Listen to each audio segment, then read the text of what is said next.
We have gone sick by following a path of untrammeled rationalism, male dominance, and practicality. We have gone very, very sick. The body politic, like any body, when sick, begins to produce strategies for overcoming dis-ease.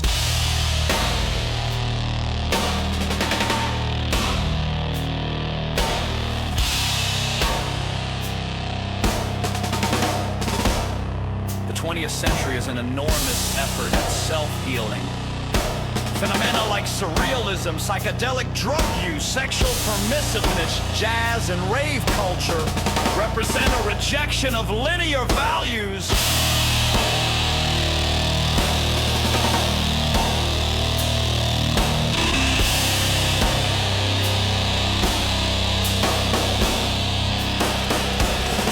Society is trying to cure itself by an archaic revival, a reversion to archaic values.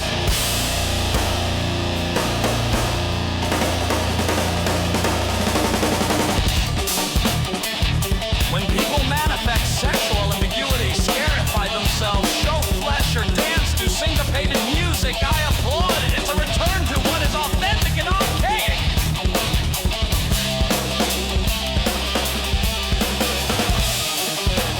At the center of this impulse is the shaman intoxicated, speaking with spirit helpers and invoking a world of conscious mystery.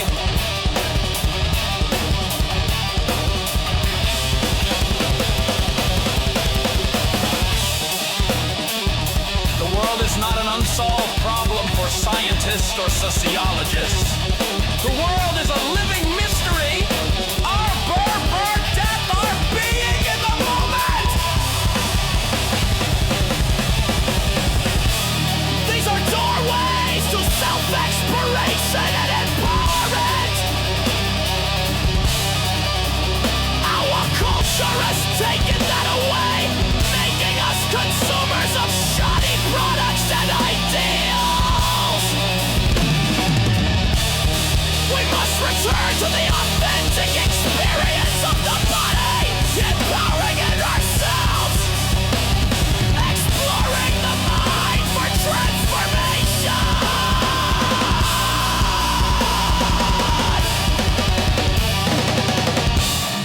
The hour is late. The clock is ticking. We will be judged if we fail.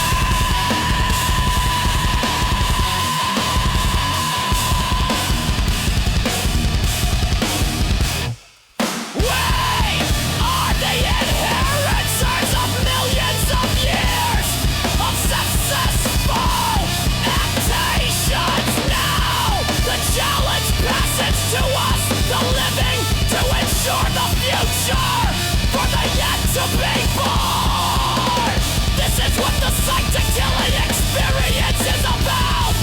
Carry forward, bound the faith and due to a future moment.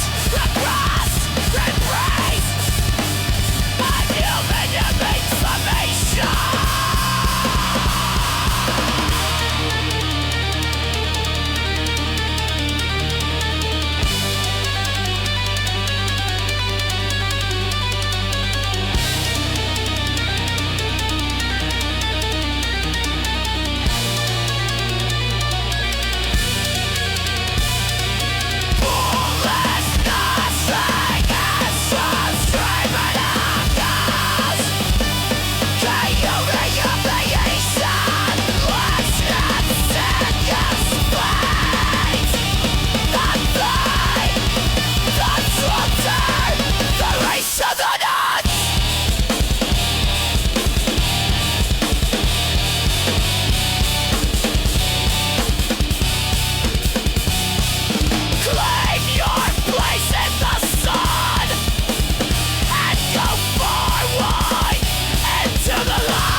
Imagination!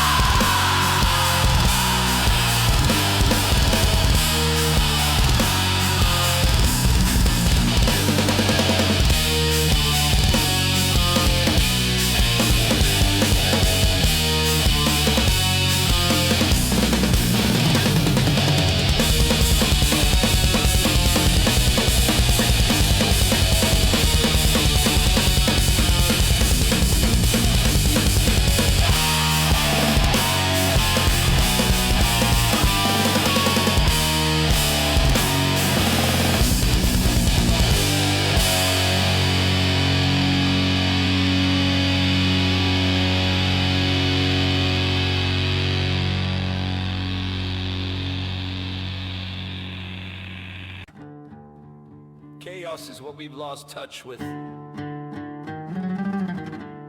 This is why it is given a bad name.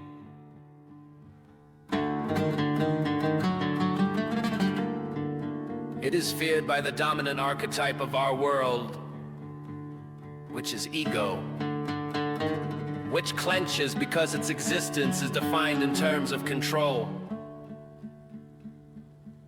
If the ego is not regularly and repeatedly dissolved in the unbounded hyperspace of the transcendent other,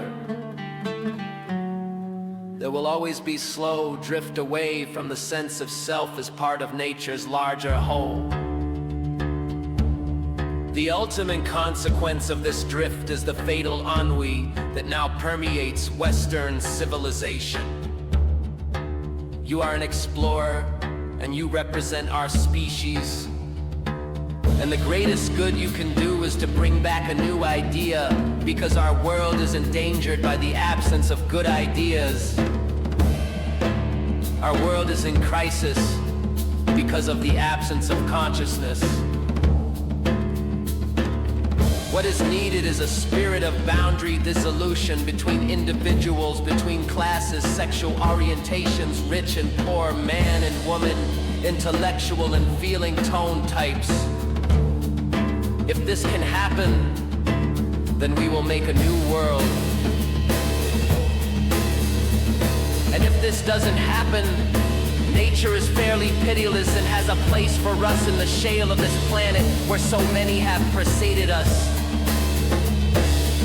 I think that's the job of each of us, to show our best toys and our best tricks that lift us and our friends to higher and higher levels. There is no end to this bootstrapping process. The future of the human mind and body and the future of humans together is endlessly bright. The word self is as great a mystery as the word other. It's just a polarity between two mysteries. My voice speaking is a monkey's mouth making little mouth noises that are carrying agreed upon meaning, and it is meaning that matters. Without the meaning, one has only little mouth noises.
Do do do do do do do do do do do do do do do do do do do do.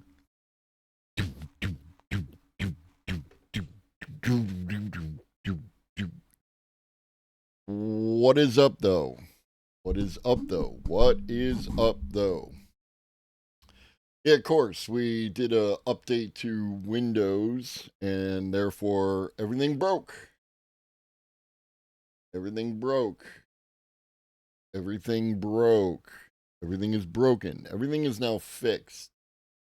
Theoretically. Who the fuck is this guy? Who in the fuck who the fuck? What up, Twitch? What up, Larry? What up, Senator? What up, Fembucks fan? What up, Old Lobster? What up, bots? What up, lurkers? What up, tiny people in Machetarino? It's your boy.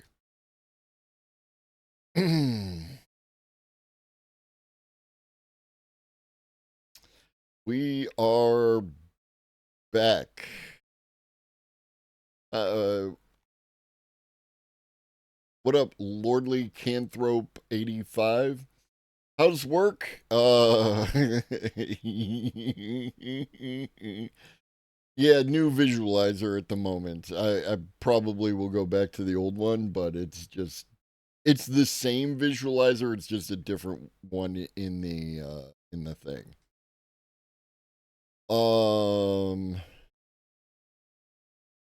Work. How is work? What is work? Now just to keep everybody updated, I went for an interview on the other job. They love me. They are offering me a job. I got to jump through some hoops. It's more money per hour in a supervisor position. So I'll be taking that. You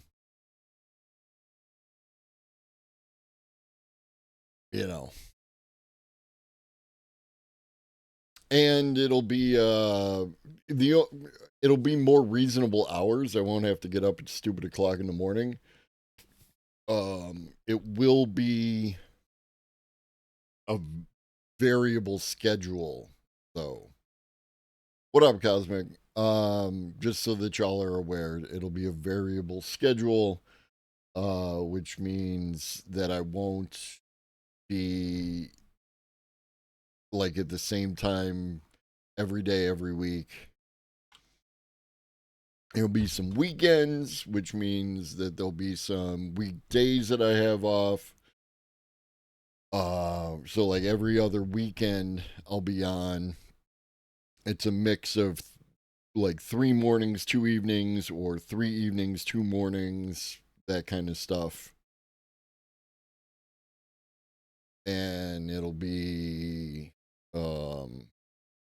like getting out of work no later than 8, getting to work at 6. Like in 8 o'clock is like they are the 8 o'clock, the lights are off, get out of the house kind of thing. So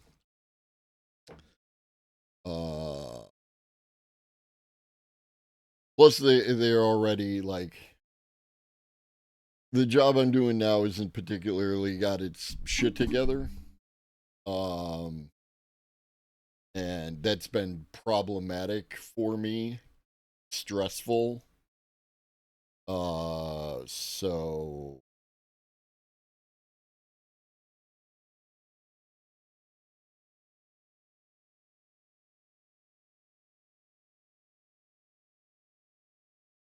but we got a bunch of stuff to watch today. And probably a bunch of stuff to watch for the next day. Bunch of content.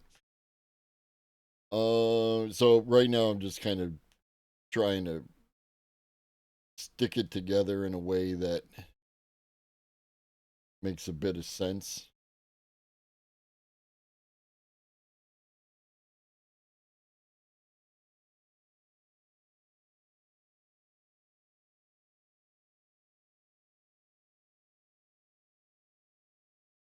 Do I have to restart browser? You did it, man. Yes, I have to restart browser. Firefox, YouTube Firefox is so stupid.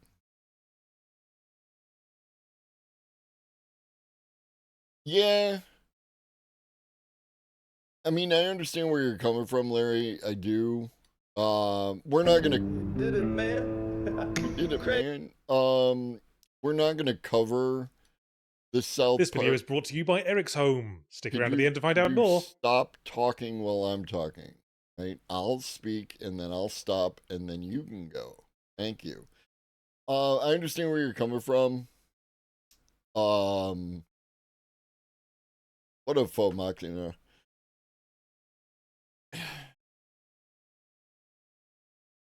I know that all of y'all have already seen the South Park thing, so I don't have to cover it, kind of thing.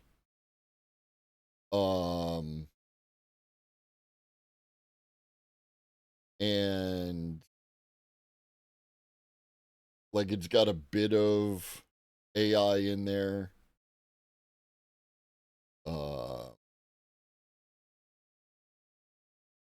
There is a different standard, Larry, when it applies to public figures in satire.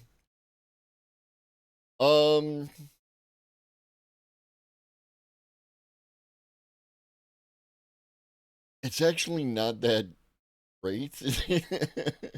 Like the only reason it's good is because of, you know, the individual being attacked in the video. But, you know, there's still a bunch of the same problematic stuff that existed in South Park before. It's, you know, none of that has been replaced. It's still there, still problematic.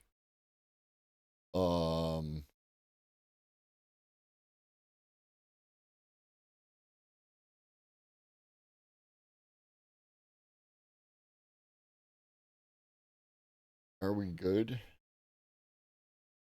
I think we're good. All right. They're not libs. They're libertarians, right? I mean, it's fine, Cosmic. Like, don't get me wrong. You know, the fact that they're punching at a fascist at the way that you punch at fascists is fine. But like a lot of people do a thing where they just kind of forget everything and embrace people. Like, how many people ran back to Elon Musk once he started punching at Donald Trump? You know, like none of that really, it doesn't change who Elon Musk is. So Elon Musk hasn't earned his right to come back in the house.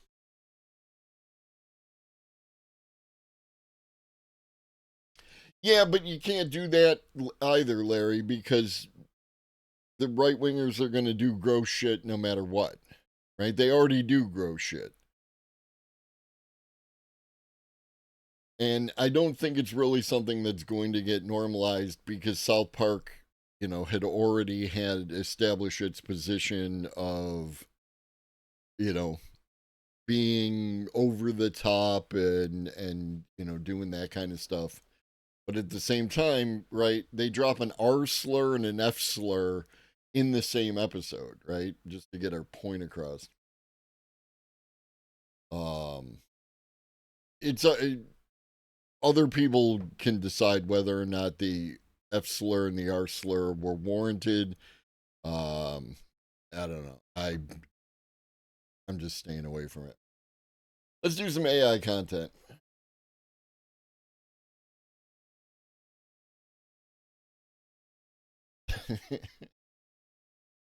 Scotland has the chance to do the funniest thing ever.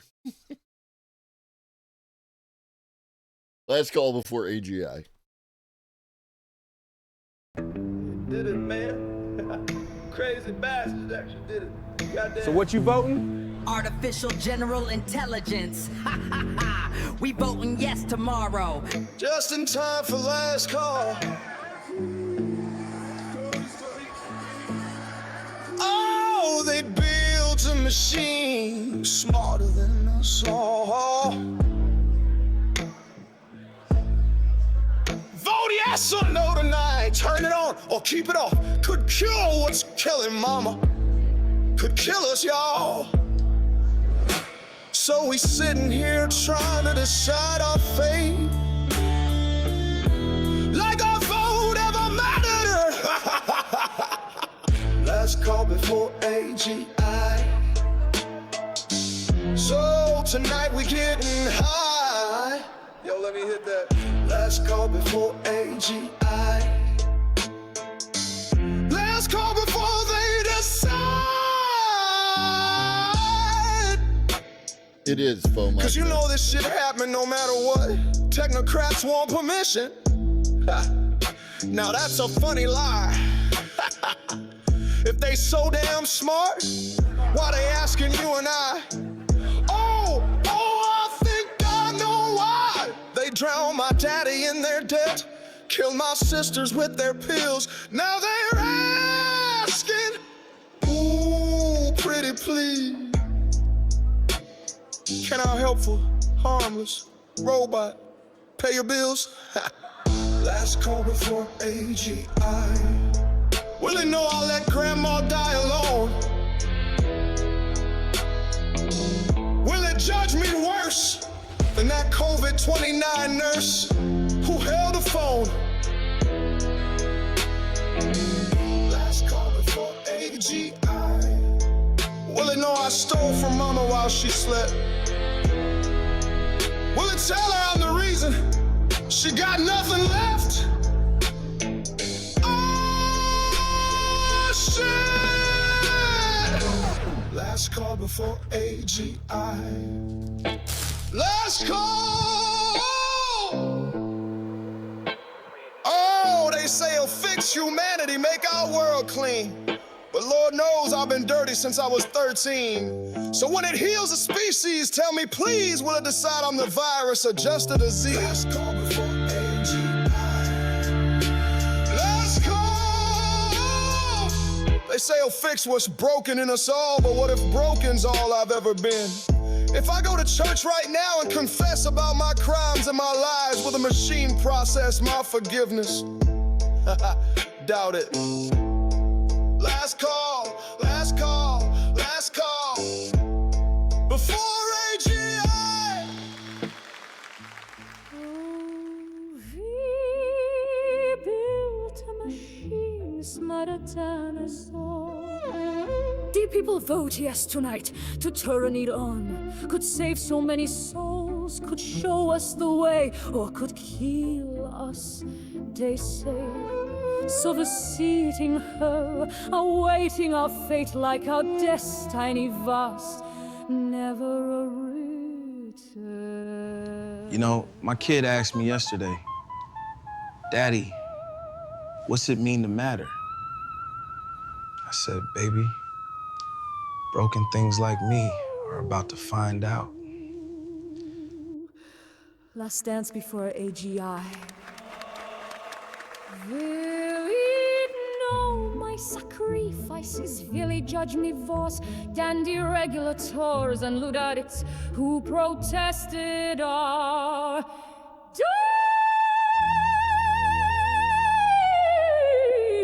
sign? As you can see behind me, fear is driving people to extremes. Many shoppers tell us they're worried about supply chain disruptions if AGI goes online.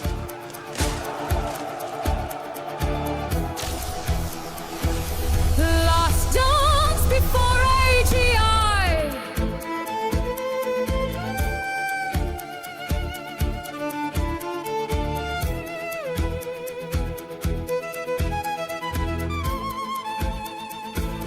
Last dance before AGI.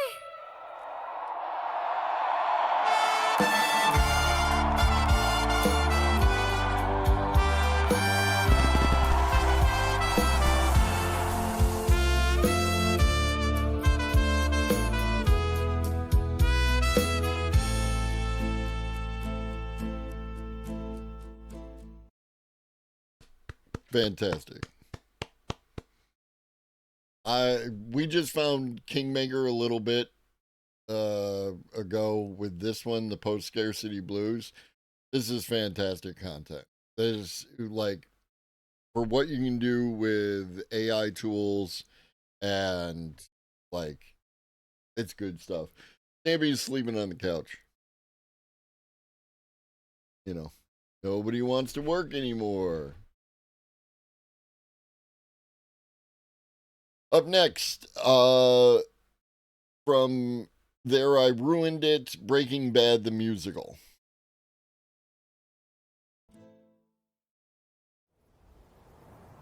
Who the hell are you? You all know exactly who I am. Say my name. Do what? Say my name. Do what? I'm the man who killed Gus Fring.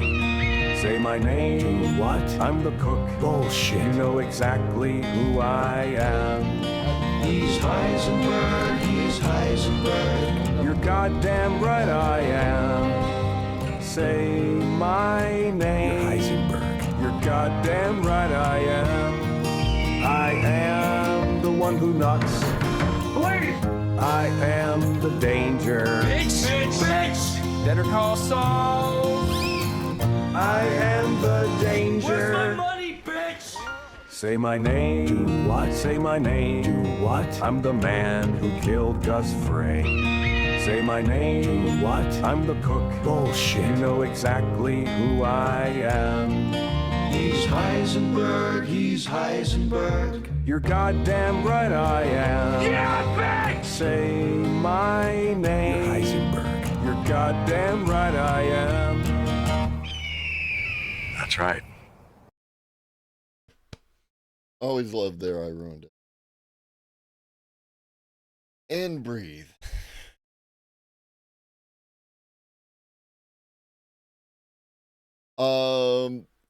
New robot from Unitree.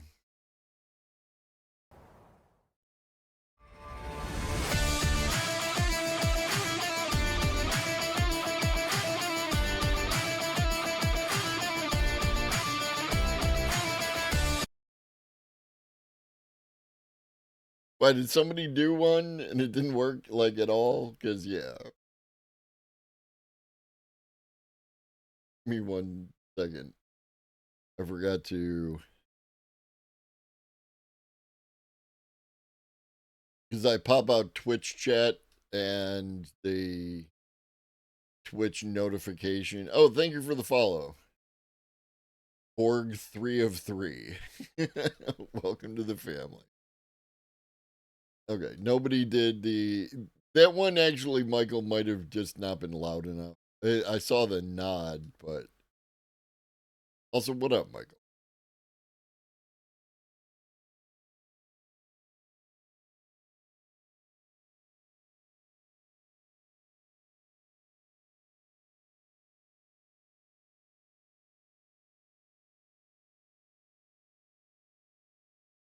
Robot.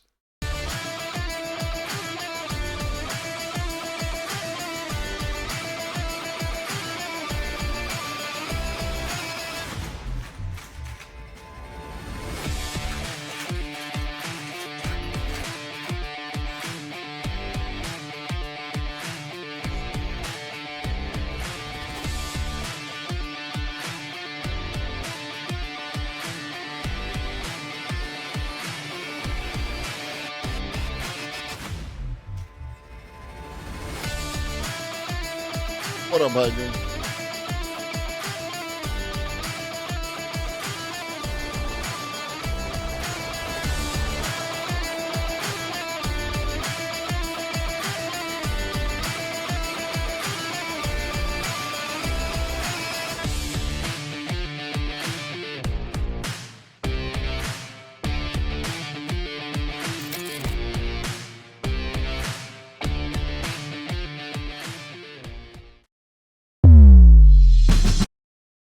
Very cool.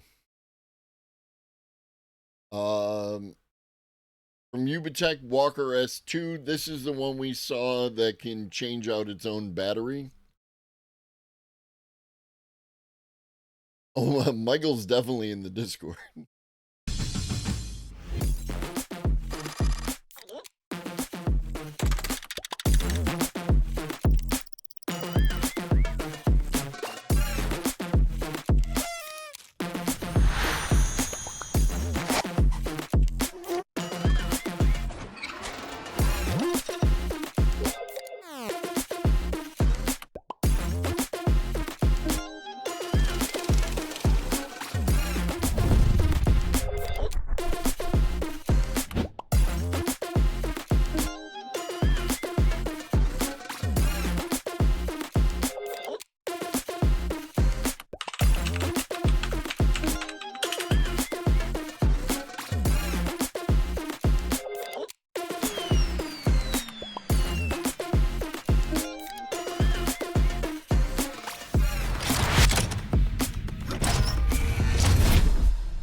No, it can change its own battery. It's all over.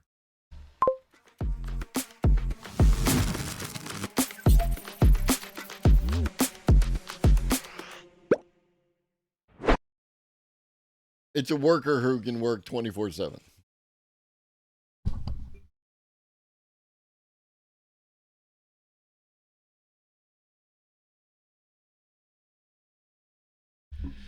GG's, everybody. Speaking of robots, new slur just dropped. It did have multiple batteries. The word clanker becoming a slur in a world where prejudice and extreme hate are identifiable aspects of society is an understandable concept. Clanker? Clanker? Keep it pushing, bro. With the rise of AI large language models becoming stand-ins for intimate relationships, due to the sheer amount of secrets people tend to share with digital companions, it became common practice to imagine a scenario in the future where a person would find their kid bringing home a new partner consisting of a robot body and AI mind, to which a parent would call them clanker with a hard R, and the slur would mirror real-world racial issues. Some describe it as robophobia, as one can be certain that a future in which robots become partners for human beings is going to have its problems. The Animatrix, an incredible anthology of animated stories existing as a prequel to the first Matrix film, encapsulates the concept of robophobia extremely well, demonstrating what might happen to humanity in the future. Then there's the fact that clanker has been strong in meme culture for many years. After all, it ultimately comes from Star Wars referencing its droids. The first time clanker was uttered as a slur seems to be in the Excellent Republic Commando game, released in 2005, and of course within the Clone Wars TV show as well. It makes sense that animosity toward enemy combatants that exist as killer robots would manifest in such a universe, but it also turns out that droids aren't exactly beloved in the civilian world either. Famously, the Mos Eisley Cantina won't let droids inside, so C-3PO and R2-D2 have to stay outside whilst Luke and Obi-Wan enter. As a result, it would seem that heavy anti-droid sentiment has become a regular part of society in that universe, possibly because of the Clone Wars in which they... Same, Michael. I don't have a lot of my Discord go live notifications on, but like James... Even though I know exactly when James is going to be live, Red, Paradigm, few others, right? Like, they are people that I want to know when they go live. Not that I don't love everyone else, but, you know, it's just a lot of notifications is almost the same as no notifications at all, right? So, you know, having some choice notifications is definitely the way to go. Inflicted heavy casualties, or perhaps just because the owner of the cantina is super robophobic. As a result, there have been trends referencing clanker for many years, with some even describing it as the C-word of Star Wars. Any way you look at it, the word clanker was inspired by a fictional society in which robots seem to exist as second-class citizens, and it's totally possible that this will be the case in our own society in the future. In short, the memes surrounding clanker, as well as the other slurs for robots, have become commonplace in digital media as artists imagine a future in which people strike up intimate relationships with AI, and those who cannot accept it turn to insults and stereotypes paralleling the racists or xenophobes of today. What meme would you guys like me to give a lesson in next? Let me know in the comments below. And remember, like and subscribe.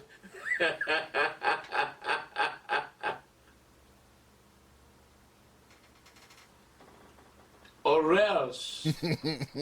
This is Neo.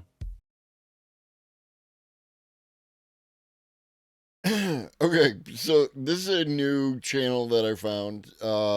This is Monkey Explains, and this is artificial intelligence explained using bananas. This is Neo. He works hard, but he's tired. His boss just paid him half a banana for his 12-hour shift. Nevertheless, Neo does what he can to succeed in his job. However, Neo is about to be replaced. Not by someone, but by something. The thing doesn't sleep, doesn't eat, doesn't demand a raise, and never complains about burnout. It just delivers, all the time, every time. Neo is about to be replaced, not by someone, but by something, an AI. But what is an AI? AI stands for artificial intelligence, but don't let the name fool you. It's not alive. AI Monkey isn't a consciousness like what you and I have in our brains. He's a system, a model which is trained to predict, calculate, and create, faster than any living creature can. Neo writes 2 reports a day. AI Monkey writes 20. Neo can only speak to 1 client at a time. AI Monkey can hold 10 conversations simultaneously. Where Neo sees problems, conflicts, and emotions, AI Monkey only sees patterns and data and ruthlessly looks for a solution. And that's what... Yeah, I would say that it's AI voice. Cosmic, if you're within the sound of my voice, your boy is here. Want snacks?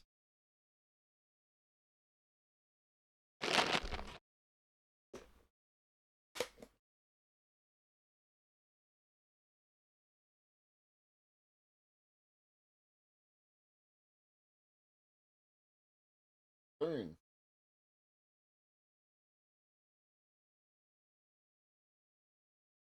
I want to see your face, not your butt.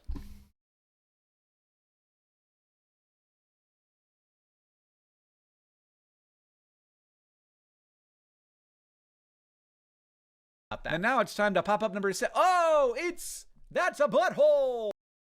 It worked.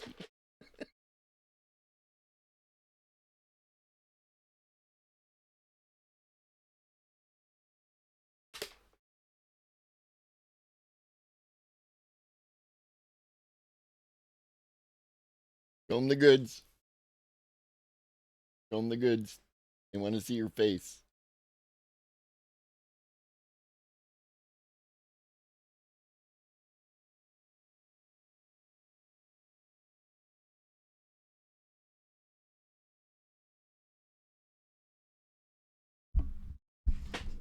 All right.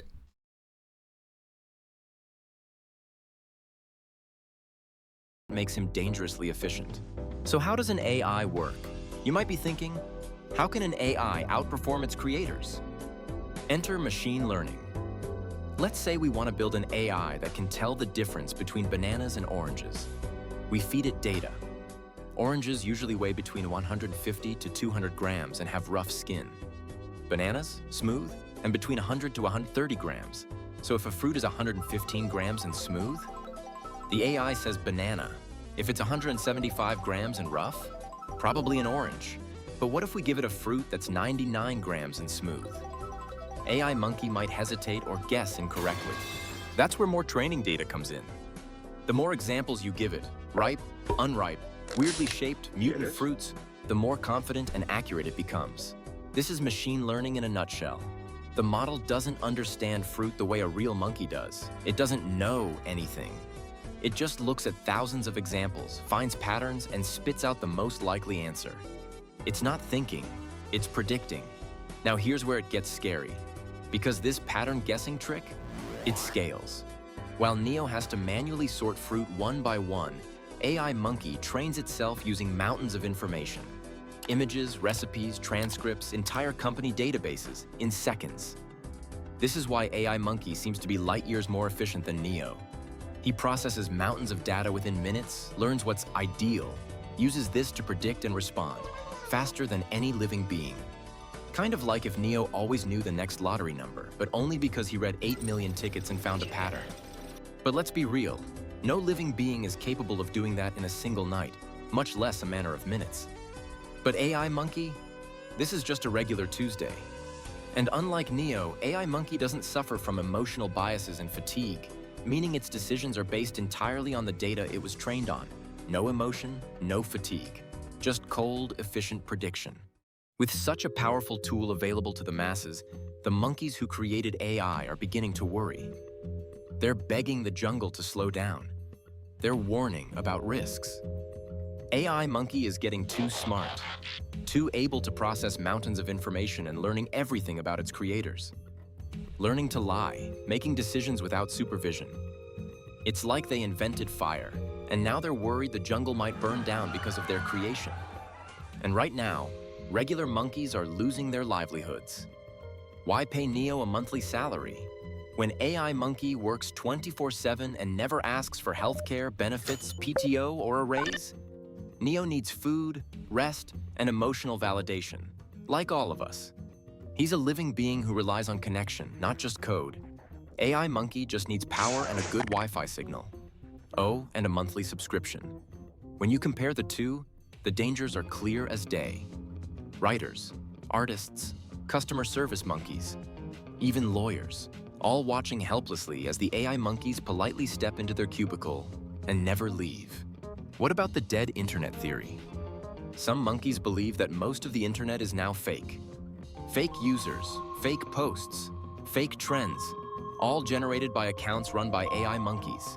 It's just AI monkeys talking to one another, selling bananas to bots, writing articles no real monkey reads, leaving comments no real monkey wrote.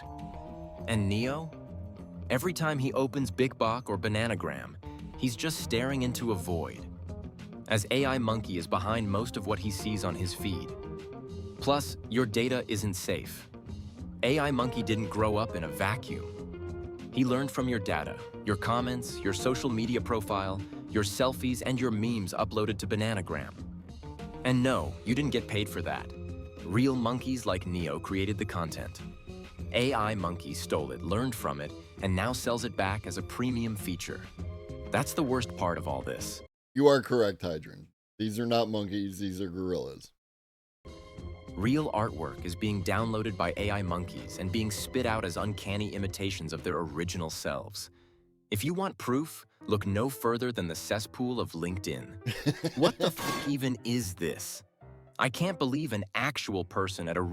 Like, the more people talk about LinkedIn, the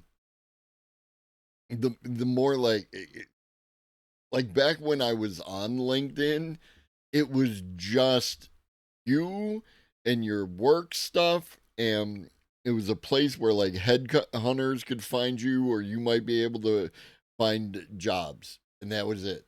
And now it's like its own social media site. I don't like that talking point. Humans pattern match all the time. Humans don't inherently know things either. They have to learn patterns. You didn't inherently know English. You had to watch and look for patterns. 100%. I agree with you. I was going to say something, but I, didn't. Just find a child, right? Just watch children, and, their little ABC books. A is for Apple, and they see it, and 9 times out of 10, that kid is going to call that apple a ball, right? Because they understand ball, because the ball is a toy and it's something they play with. And if the ball happens to be red and the apple happens to be red, the association that they make is that the apple in the book is a ball, not an apple, right? Because the child doesn't actually interact with apples. The child interacts with balls. So they can't, they're going to associate it with the things that they do know and not the things that they don't. Much farther down the road, once they start getting teeth, then they're going to interact with apples. You know what I mean? In the meantime, you're teaching them apples either by showing it to them and telling them, or showing it to them in a book. But 100%. An account for you that you didn't make. That is wild, Femvox fan. I don't know what is up with that.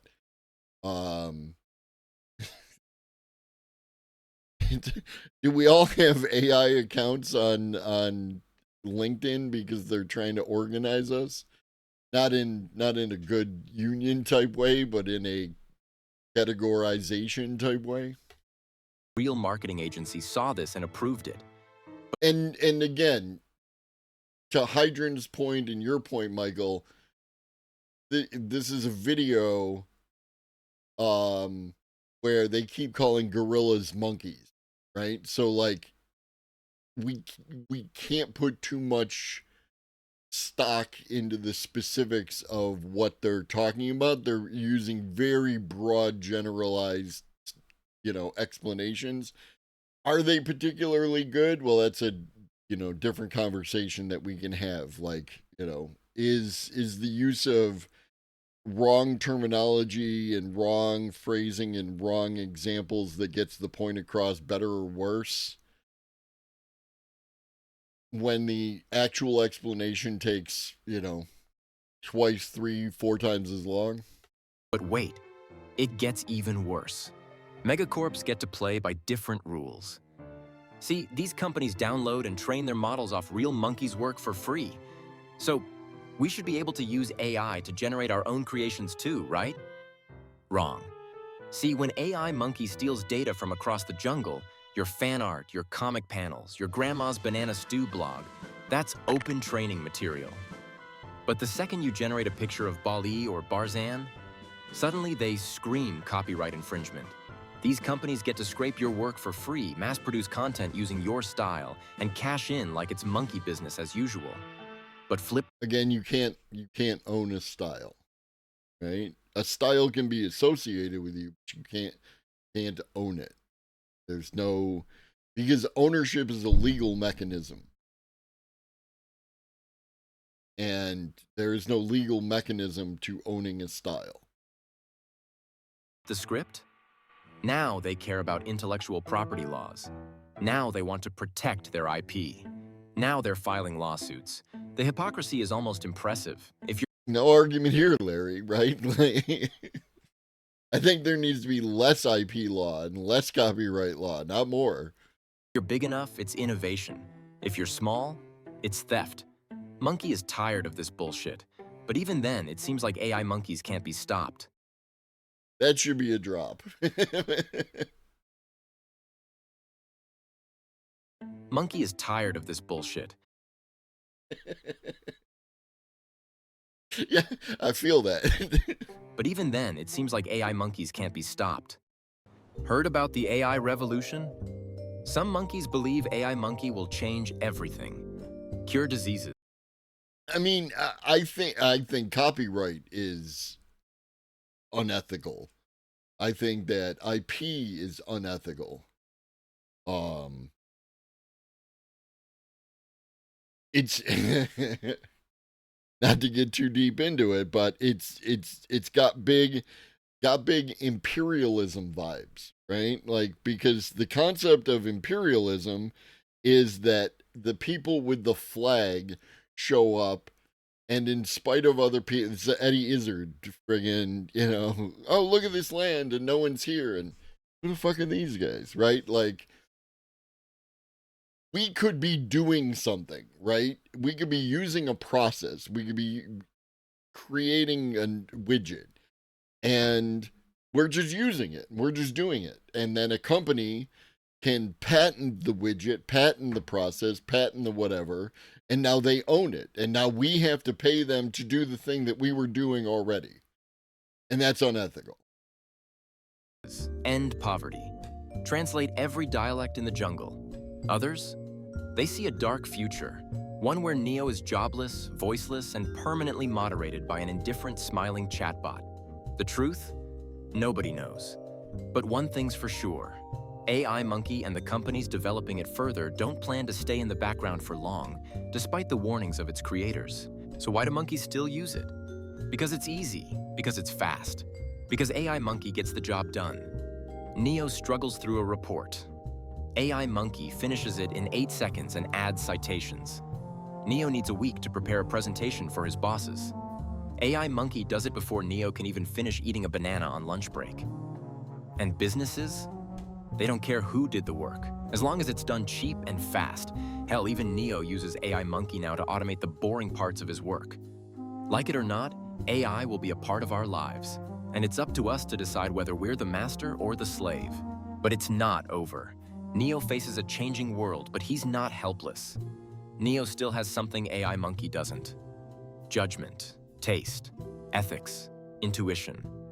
While we can use AI monkeys as a force multiplier for our own creativity, do not outsource your entire brain. Remember, always upskill. AI Monkey is fast, but what about monkeys who understand how to use AI? You'll be a force to be reckoned with. So learn to prompt, learn to build, learn to sell, learn to lead, learn to teach. These are things AI Monkey... I do dislike metaphor. I am not the only person on the planet, though, and a lot of people like metaphor. Can't replicate. And finally, push for regulation. Right now, AI Monkey is running wild. No leash, no rules, just unchecked development. We need laws to protect our livelihoods, our creativity, and ultimately, who we are. The fuck is the donkey cop? Ideally, before more monkeys like Neo get pushed out of the jungle entirely. All that said, we need to understand that AI Monkey is not evil. He's not here to destroy Neo. He's just doing what he was created to do. Optimize, produce, and never question its creators. But if we're not careful, he might end up running the jungle, while Neo begs for freelance scraps in a job market that doesn't need him anymore. So the next time your boss tells you to just use an AI monkey for the assignment, remember who's really winning here. And remember to make sure that an AI can't do your job without you. Because in the jungle, the most dangerous creature isn't someone, but something. And if any monkeys are confused, remember, this is just a simple explainer on how AI works and its impact on our world. Please do not sue Monkey, and thank you so much for watching. It's a little ham-handed at the end and didn't actually get its, like, call to action across, but, it's not terrible. You'll be back like before. I will fight the fight and win the war. Hello, Bustly. What up, Becca? How you doing? Up next. I watched just the briefest beginning to this, and the avatar for the person doing this video is wearing a suit and a knight's helmet, and so I have concerns, but it's not stealing.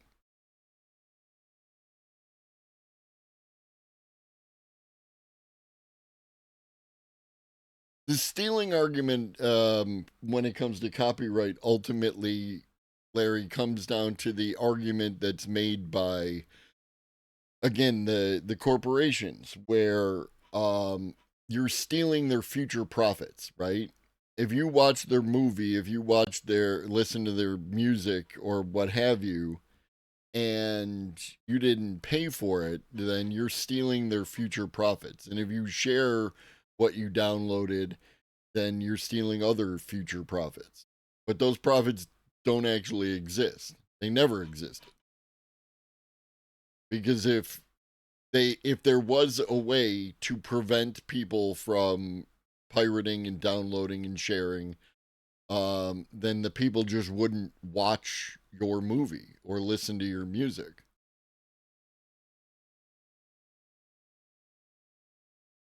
There are ribs. I love ribs. There are ribs at the store. I can give them money for those ribs, or I can not have ribs. I currently don't have ribs.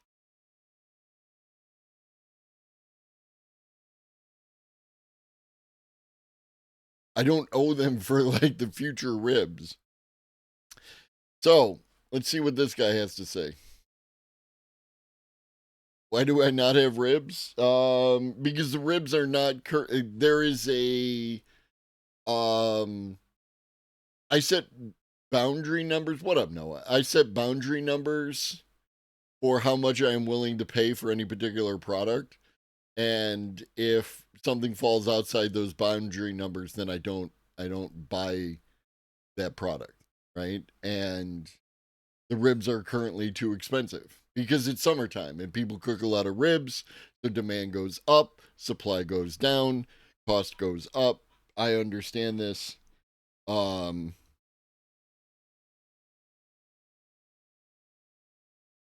There seems to be a lot of bacon. I've seen bacon at buy two, get three free and buy one, get one free. I don't know what's going on with the bacon situation, but there seems to be a lot of extra bacon going around. And yes, absolutely, Larry. Stolen requires taking away the original. Piracy makes a copy. All right, let's watch this friggin' thing. Can you not while I'm trying to advance the... Sir? Sir?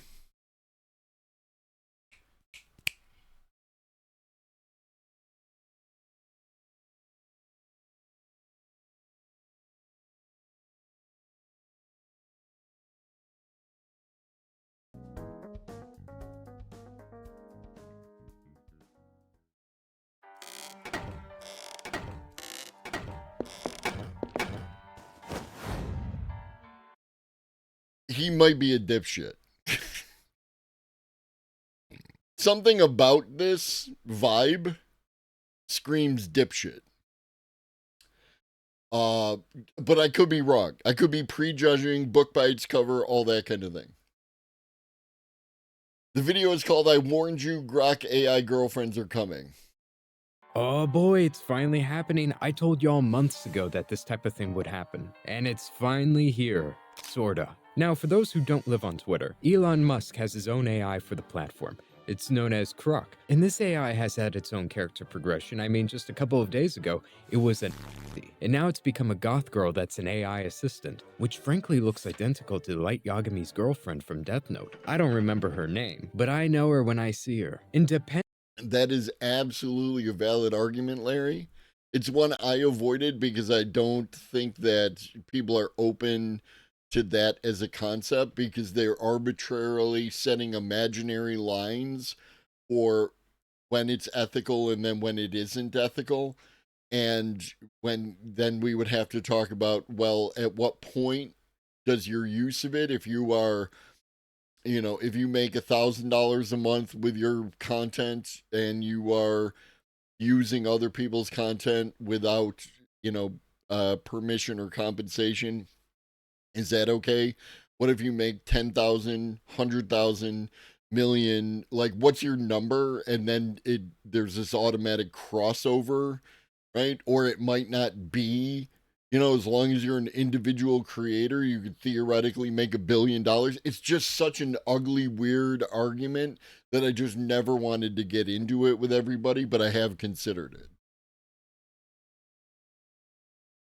Depending on how all of this falls out, if it's well received, I think this could very much lead up to AI girlfriends. If it's not one already, which it looks pretty inappropriate, this is what they're aiming for, this is what they're trying to do. But regardless of what you would categorize this AI in the present moment, this is essentially what they're trying to do. They're trying to create AI assistants, AI companions, or AI girlfriends. Which all of this might sound strange to people because they're going to be thinking, how can an AI girl on your phone replace a real relationship? Why would this be appealing to literally any guy? I don't get it. That's what some people will be thinking, but I can explain it to you. It is no different than saying, why would anybody watch porn? Porn isn't comparable to sex at all. There's practically no appeal to porn compared to having sex. Why would anybody be into it? They're not comparable in and of themselves. But when you're talking about the cost, that Still getting sussy vibes, right? And again, maybe I'm reading too much into everything, right? But like, it's all in the details, and I'm watching the details. You know what I mean?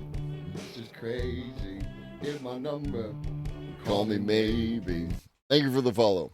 he is not defending AI girlfriends. He is saying that there is some kind of problem with AI girlfriends.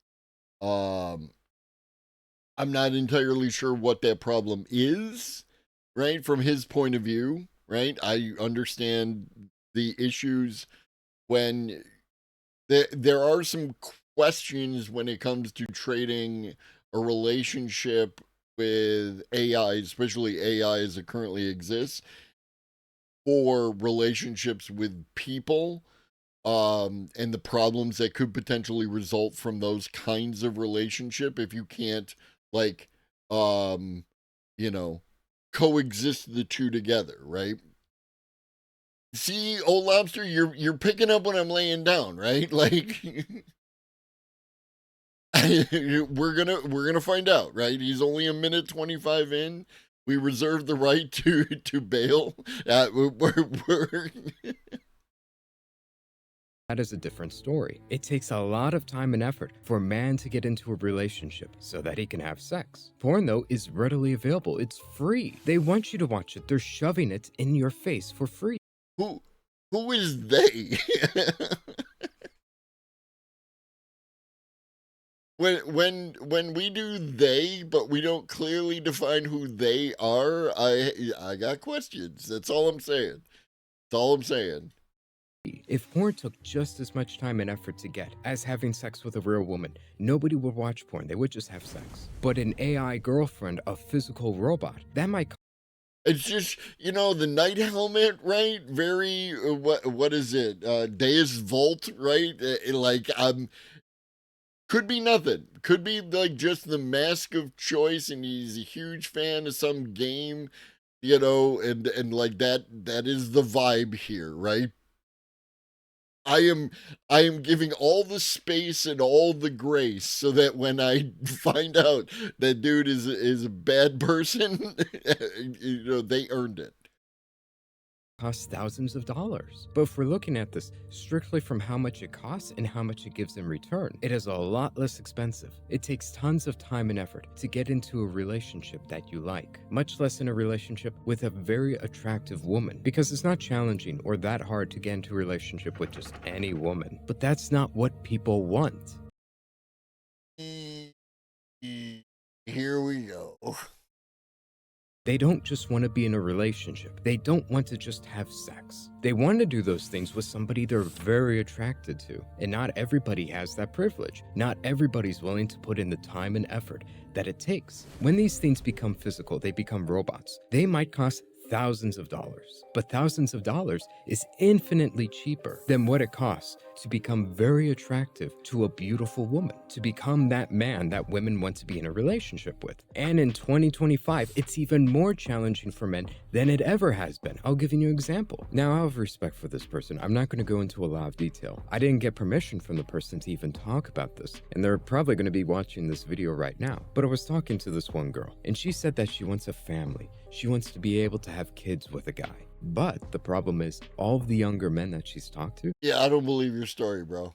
They are not mature enough for her, and they cannot provide for a family. And because of this, while she's like 21 years old, she actively, of her own volition, sought out a relationship with a much older man. I'm talking 40 years old, twice the age gap. I know for a lot of people, they're probably going to find that distasteful. And without hearing anything else, they're going to think that this isn't something that she should be doing, which I really understand. I personally advised against it, but she's an adult. She makes her own decisions. Nobody can control her but herself. But I bring this up to highlight a key aspect of human nature. It applies to both men and women, Here we go. which is we want certain things. And if we cannot find them in a particular group or in a particular area, we're going to search elsewhere for it. And that could be because it's simply not available or it's just way too high priced. If it's either one of those things, people are going to go elsewhere for it. That's just how the market works. I'm not condoning it, but I'm simply describing what the world is right now for both men and women. If you're a young woman and you can't find a guy who's mature enough to give you what you want, you might look to older men for that. If you're a guy who can't get into a relationship, you're not willing to put that time or effort into it, you may go elsewhere for it. For some men, they simply want sex. They go to the hookers for that. Others, they want relationships.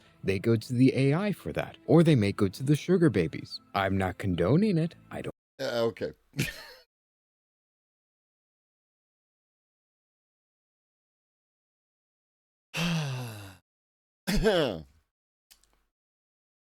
I think we're done. I think we gave it a, like we're good. Skip.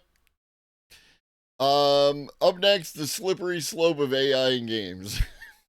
This video is brought to you by Eric's Home. Stick around to the end to find out more.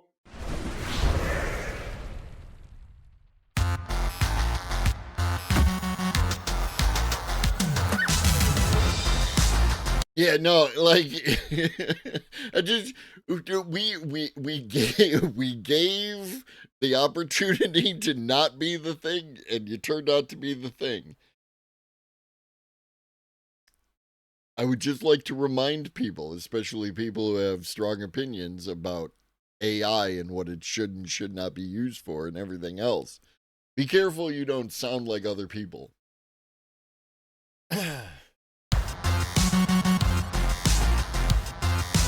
So not long after my gushing review of The Alters, I started getting messages on Blue Sky to the effect of, "Oh dear, looks like your recommendation of that game aged like milk," and a small amount of investigation revealed that it was getting heat for some AI-created assets turning up in the...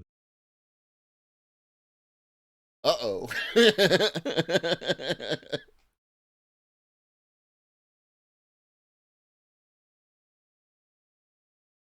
Yeah, I don't care. I know one person who plays the Alters, and that's James, and James likes the Alters, and who is Second Wind? Is that this channel? Or is that this is this channel? Are they also terrible? Are they gonna scream about fucking pronouns any second now? Build, meaning... Oh, okay. Getting different positions.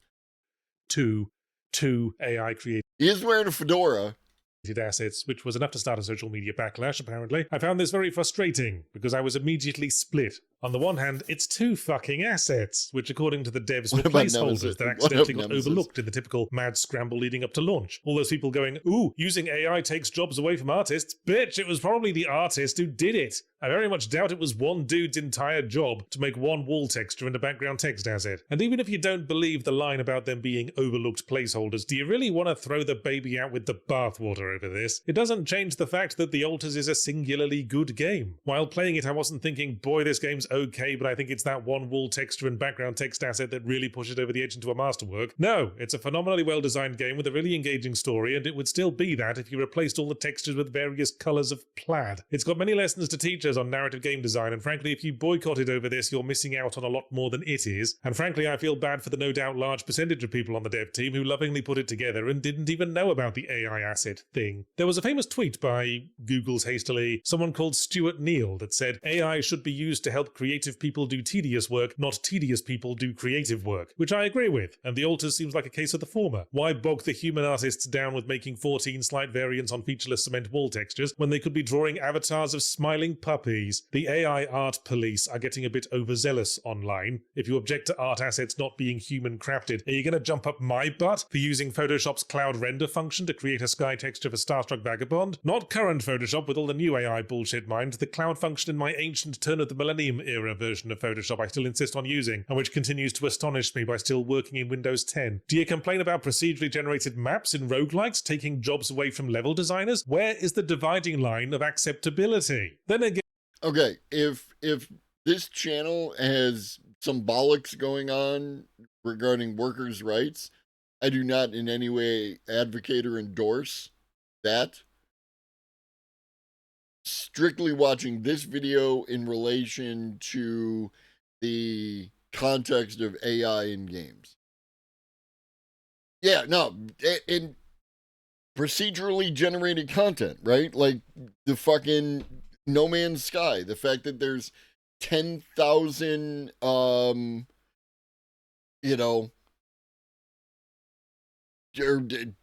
trillion different fucking planets or whatever it is, some ridiculous number. What up, Alice McGee? This is going on, chat. Totally other topic. Yeah, I mean, that happens. I'm fine with it. Chat does not have to necessarily talk about what we're talking about on the video. No. It's not the fucking pronouns guy, people. Person. Individual. How do you talk about people without pronouns? I actually saw a video. It was weird. What up, Reed? What I gather from watching those last two videos, I'm slacking. I need to curate some more videos for the Discord because, wow. It's also like, how am I feeling, right? Like, what do I want to do, right? We can't just do, like, straight educational news all the time. We have to have some of the things that drive people to Twitch and YouTube, you know, like. So, yes, you know, Michael, as usual, you're doing a wonderful job, and I appreciate everything that you do. One could conceive an engine where nothing is actually done but completely generated by AI. No textures, no models, AI made on the fly. I do conceive of that as an engine. Like, the idea... Excuse me. The idea of the... Okay. We're going to step out of this for a second and talk about Palladium.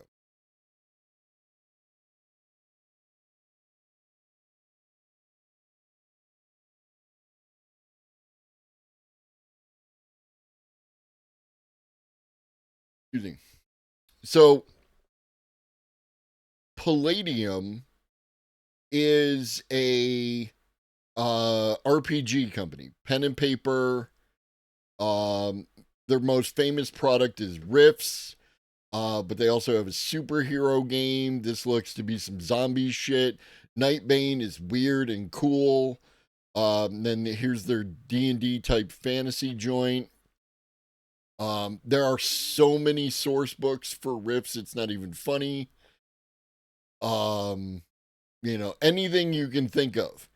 The thing about Palladium is that if I make a character in this Heroes Unlimited, I can play that character in fantasy, right? If the DM is down for it and can, you know, work with, they might need some adjustments to a couple of things, but generally speaking, it all functions the same. It all uses the same kind of stats. It all uses for your skills, percentage rolls, things of that nature. So if I wanted to drop the heroes into a zombie campaign, I could easily do that. Rifts is filled with all sorts, all of the things together, right? Anything you can think of pretty much happens in Rifts.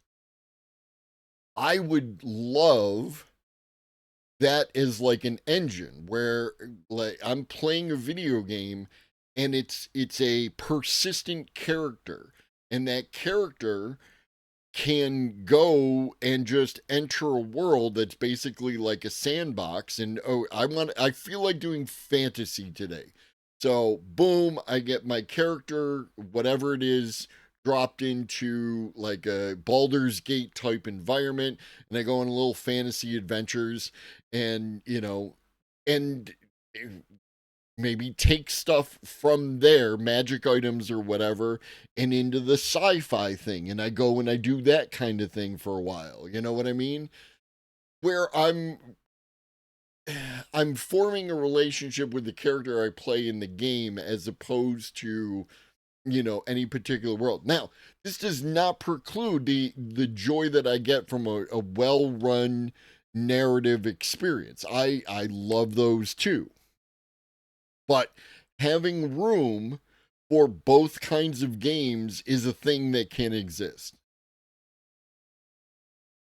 And do we believe the developers when they say this was only 2 placeholder assets they'd intended to take out? You know what they say, for every rat you see, there's probably 10 more in the walls. And besides, why would you use AI to create placeholder art in the first place? What's wrong with leaving it as a flat colour, with a few pixels scribbled on in MS Paint? Wouldn't that make it much easier to tell what placeholder still needed to be replaced before final release? And there are plenty of valid moral objections to letting any use of AI-generated art slip by, because the whole concept of AI-generated art should be existential potentially terrifying to any human being who values culture. George Orwell wrote about novel-writing machines in his book 1984, and I don't think he included it as an element of his horrifying totalitarian dystopia because he thought it was a really neat idea worth exploring. And let's not forget the environmental concern. Generative AI eats up a lot of power. Every time you ask ChatGPT to summarize the school book assignment you couldn't be bothered to read, you might as well just light a tree on fire at the same time. And it's too easy to tell ourselves, oh. And since we're pointing out inconsistent bad arguments within the videos we're watching today, that one.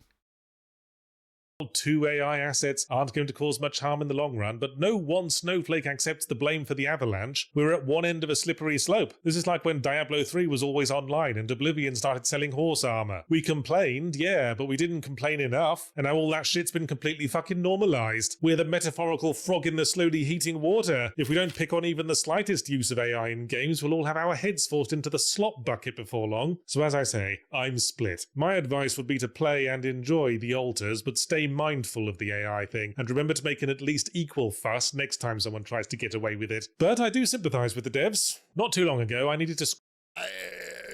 No. Are you doing a thing for Incogni? I don't feel like you are.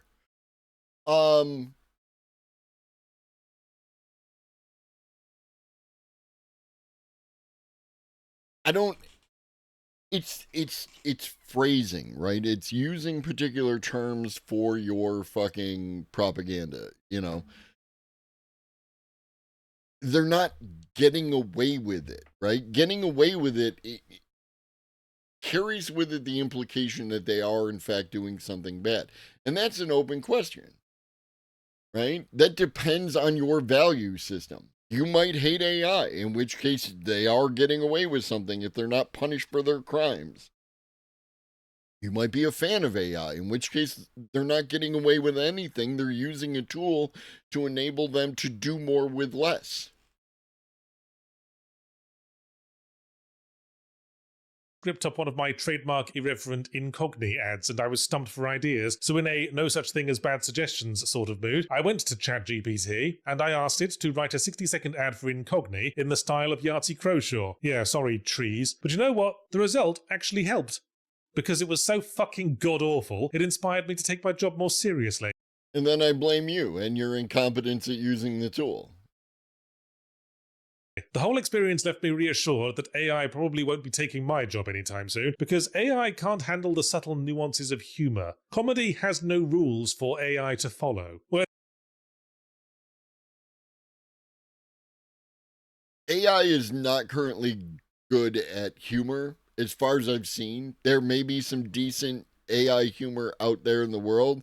There are definitely some videos that we have seen that use like VO3 that made me laugh, but I don't know how much of that was written by the person making the video. So I'm more than happy to reserve judgment on the ability to of AI to do comedy at this point in time. And comedy and horror are going to be challenging again, because in comedy and horror you're trying to subvert expectations, you know what I mean?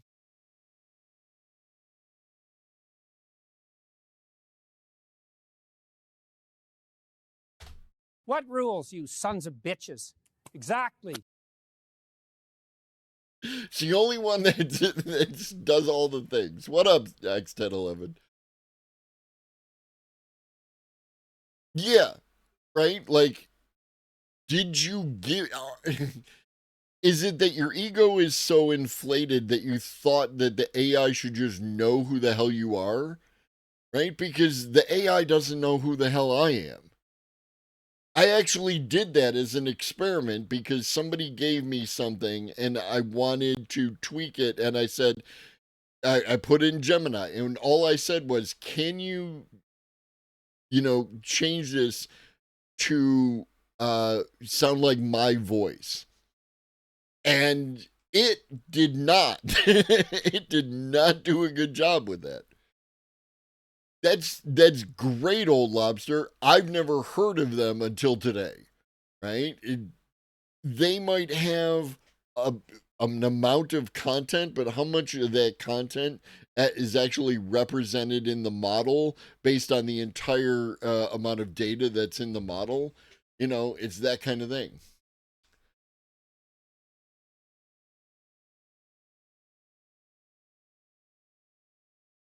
I have a theory for its bad sense of humor. There are a billion websites ever since GeoCity posting lists of horrible jokes. Imagine the scrapers just find petabytes of dad jokes and puns. I endorse that argument, Old Lobster, because that's how I feel about AI's poetry, right? It's like doesn't have a good grasp of poetry either, other than your standard ABAB rhyme scheme or AABB rhyme scheme. It lacks that kind of depth. It's got one rule: make people laugh. And that's a very primal, instinctive, organic thing. Why do we laugh at someone being hit with a frying pan the first time, but not the second time? And why does it get funny again after 10 times? Let me demonstrate. I'm going to go to ChatGPT again, once more. Sorry again, trees. And I'm going to type, write a 30-second indictment of AI-generated art in the style of Yahtzee Croshaw. Let's see how it does. Here we go. AI-generated art, the uncanny valley's landfill of mediocrity, where soulless algorithms vomit out infinite variations of woman with glowing eyes staring into middle distance like a caffeinated tumbler with a paintbrush. Okay, I was with you for a while, ChatGPT, but where did women with glowing eyes come from? That's not going to have your audience nodding and laughing as they remember all their own weird personal experiences with optically luminescent females. I'd say that line was giving away more than a few personal hang-ups if it was coming from a person. And what the fuck do you mean by caffeinated tumbler? Like a caffeinated tumbler user? Or a caffeinated tumbler the entire site? And why would having a paintbrush make this individual better at vomiting glowy-eyed women? It's creativity without the creator, a spectral parody of human expression where nothing is said and everything is wallpaper, the digital equivalent of tracing with your eyes closed while screaming, "Look, I made a thing." Boy, the fact that this came from an AI... Again, if you do a really shitty job of crafting a prompt and you hit the button and expect anything other than shit coming out the other end, that's on you. Is adding more levels of irony than I can count. And it still doesn't sound much like me. There's so many missed opportunities to say something inappropriate. I'd have replaced tracing with something related to daubing human shit onto the side of a horribly neglected racehorse. Yeah, that's how you do non sequiturs, bitch. No soul, no intent, just a magpie brain hoarding pixels and pretending it's a goddamn artist. Congratulations, Skynet, you've learned to doodle. Okay, this definitely doesn't sound like me, because I don't say goddamn. I'd have said fucking. What's the matter, ChatGPT? You'll burn down a tree, but draw the line at swearing properly. And that, I think, is my final takeaway from this, that ChatGPT will never replace artists like myself, because it can never craft nor... There we go. Right? The never. I use the tool badly, and now I have a conclusion on why this thing... Why can't this hammer draw a circle? There's this account that does... I don't know if I'm going to be able to find it real quick.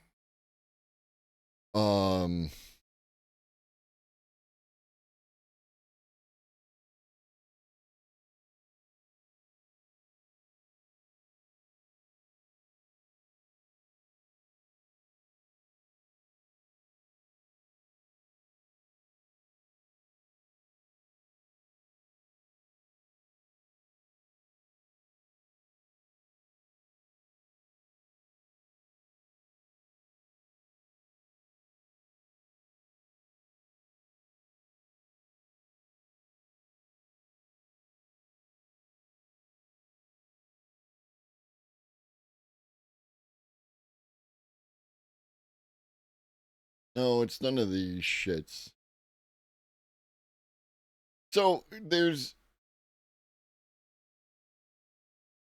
Is this it? This might be it. I might have actually got here.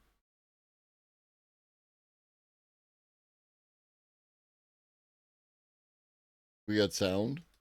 Oh. Start by getting a tape. This is it.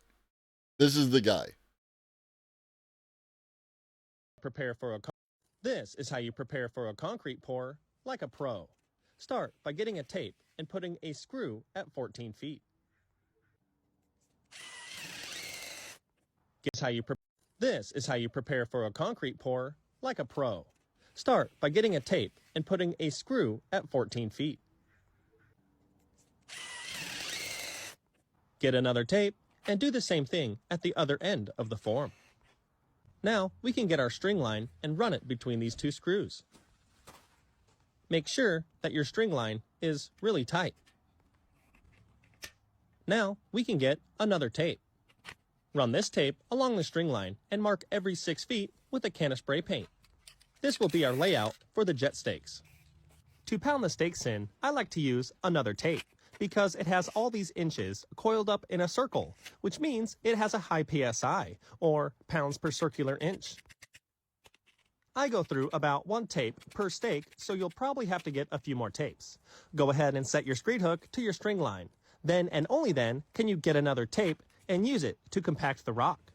Now we all know how to prepare for concrete like a pro.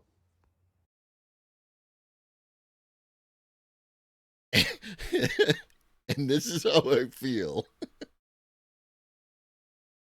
about people like this.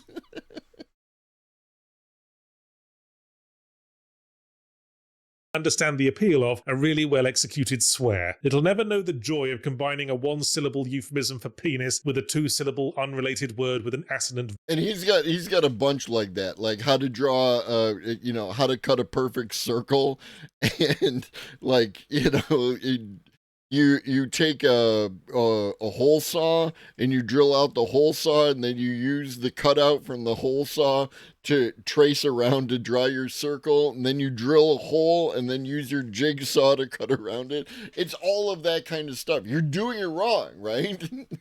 Vowel and calling someone a cockforest. This video is brought to you by... Yeah, mid. So no commercial for you. How AI could cause the 7th mass extinction. You ready? You ready? By Nord Current Labs for Ericsholm. In the last 10 years, global insect... This is from the people who did the video for AI 2027. Not the people who wrote the AI 2027 paper, but this is the people who did the video for the AI 2027 paper on their channel. Okay? Framing. Populations collapsed by 41%. Sit with that for a minute. Imagine if nearly half of the people on Earth suddenly died. So what happened? A new, smarter species took over.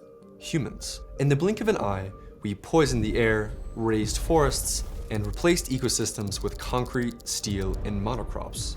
Scientists call this the 6th mass extinction. But unlike Earth's previous 5 mass extinctions, this one is being caused by us. We've transformed 50% of Earth's land into farmland. We didn't mean to wipe out the bugs, we just didn't care.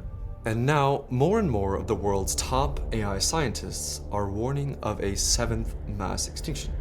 Not caused by us, but by something we're creating. The godfather of AI, who just won the Nobel Prize, explains. Once these artificial intelligences get smarter than we are, they will take control. They'll make us irrelevant. Alarm bells over the artificial intelligence are deafening. And they are loudest from the developers who designed it. The scientists and experts have called on the world to act, declaring AI an existential threat to humanity on a par with the risk of nuclear war.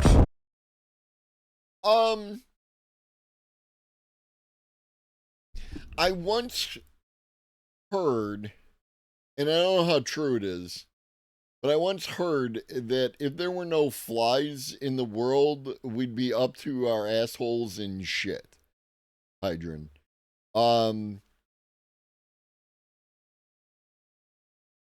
There are a tremendous need for bugs in the world. And like they exist as like different parts of different food chains. They also consume a tremendous amount of like, waste and rot that exists in the world. It's part of the whole process, right? Like what breaks down when you have a tree and that tree dies, part of what takes that tree from just being a dead tree standing to being part of the soil again, are are bugs, right? Bugs and like the woodpeckers that go after the bugs and so on and so forth. Pollinators, right? Like need the number of bugs that we need to transmit pollen from one plant to another, whether to make food or just make more of those plants. Like there's a need for bugs. And on some sense, we did try to wipe out bugs. And in other sense, we wiped out bugs as a convenience, right? Like ant traps. In the not ant traps, but the ant bait that it'll say right on it, like destroys the whole nest. The ant comes in, gets some food from there, takes it back, feeds it to the queen dies, and the colony collapses, right? Well, ants are important. Ants do important jobs. We also need to keep the ants out of the house, because ants have no respect for property rights and will eat, they'll bore through wood. Carpenter ants are called carpenter ants for a reason. And you have nice wood in your house that is dry and really easy to chew little holes in. I don't have a solution. Oh, I have a solution. Max Tegmark says, it has happened many times before that species were wiped out by others that were smarter. Max Tegmark also thinks that Elon is a good, smart person. So take that with a grain of salt. Humans have already wiped out a significant fraction of all the species on Earth. That is what you should expect to happen as a less intelligent species, which is what we are likely to become given the rate of progress of artificial intelligence. The tricky thing is, the species that is going to be wiped out often has no idea why or how. It doesn't stop there. After David Sachs was appointed the US government's AI czar, he quietly deleted these tweets. AI is a wonderful tool for the betterment of humanity. AGI, or Artificial General Intelligence, is a potential successor species. And guess what? Some luminaries in the field believe AI making us extinct is actually a good thing. They are the descendants of humanity. But why would AI wipe us out? To answer this question, let's take a look at what happened the last time a smarter species arrived on Earth, humans. To the animals, Welcome in Kellhorst, whichever it is. Feel free to correct me. I mean, from a purely objective standpoint, humans are a net negative on the planet as a whole. No, that's that's a eco-fascist argument, and you want to avoid that one. Humans are just doing what every single other species does, right? They just go ahead and occupy as much space and as much resources as they can do until acted on by an outside force. We will, like, if it came down to it, like when people talk about, the damage that human-made climate change is doing to the world, if it came down to it and we were wiped out by human-made climate change, the planet would continue, right?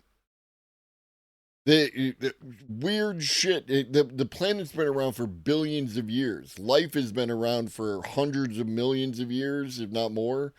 And in that context, like, something else will occupy all those ecological niches as has come before. Unless everything is dead, in which case we become like Venus or Mars. You know what I mean? We devoured their planet for no reason. Our goals were beyond their understanding. Here's a brutal stat. Since the arrival of humans, almost all mammal biomass became our food, our slaves, or us. 33 out of 100 mammals are humans. The other 66 out of 100 mammals became our food. This means that only 4 in 100 mammals are now wild. We literally grow them just to eat them, because we're smarter and we like how they taste. We also geoengineered the planet. Imagine telling a dumber species that you destroyed their habitat for money. They'd say, what the hell is money? Valid. AGIs may have goals that seem just as stupid to us. But you might still think that once AIs are smart enough, they'll magically become super moral, and they won't harm us like we harmed the animals. Maybe. Okay. One, money used to be redeemable, like, for gold, but gold is just as, like, arbitrary unit of exchange as anything else.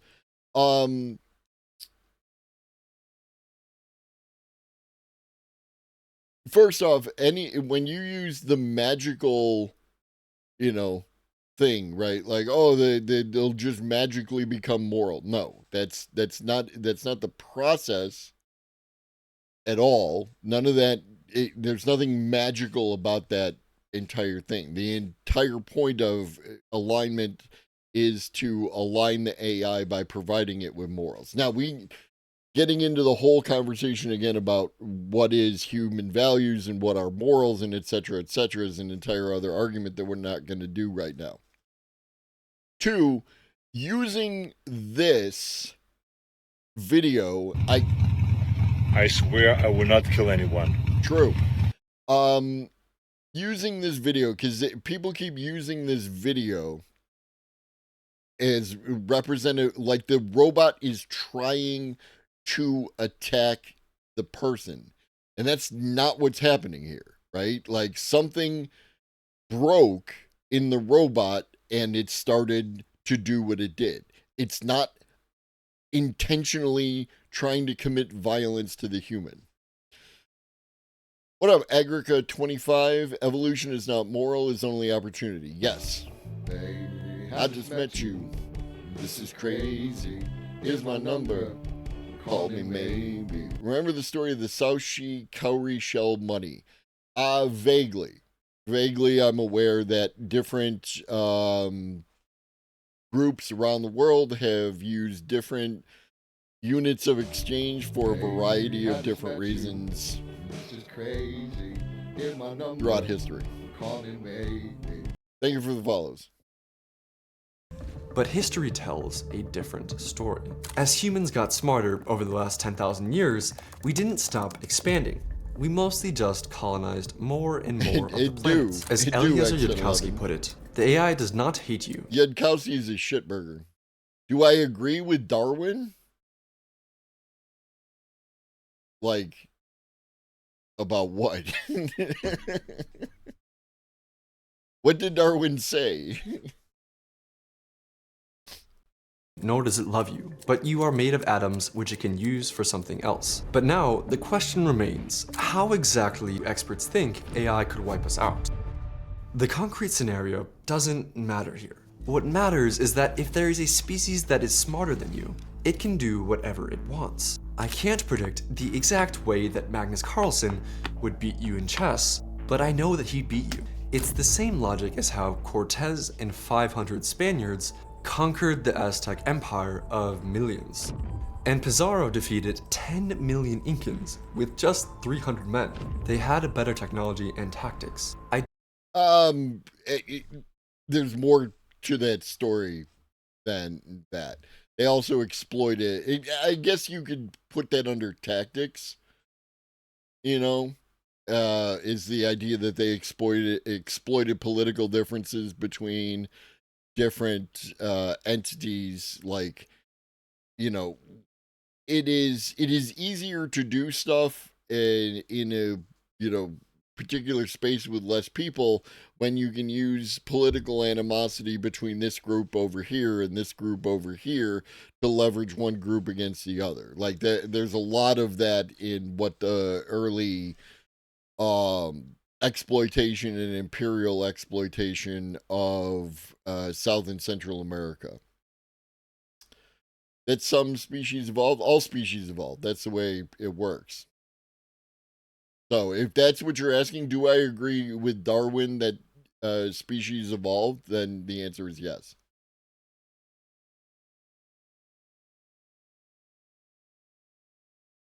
And see that I'm not a fan of marrying your first cousin. Don't know how exactly a smarter species would make us go extinct. What matters is that it could. When I think of why am I scared, there will be powerful models, they will be agentic. If such a model wanted to wreak havoc and destroy humanity or whatever, I think we have basically no ability to stop it. But this still doesn't explain.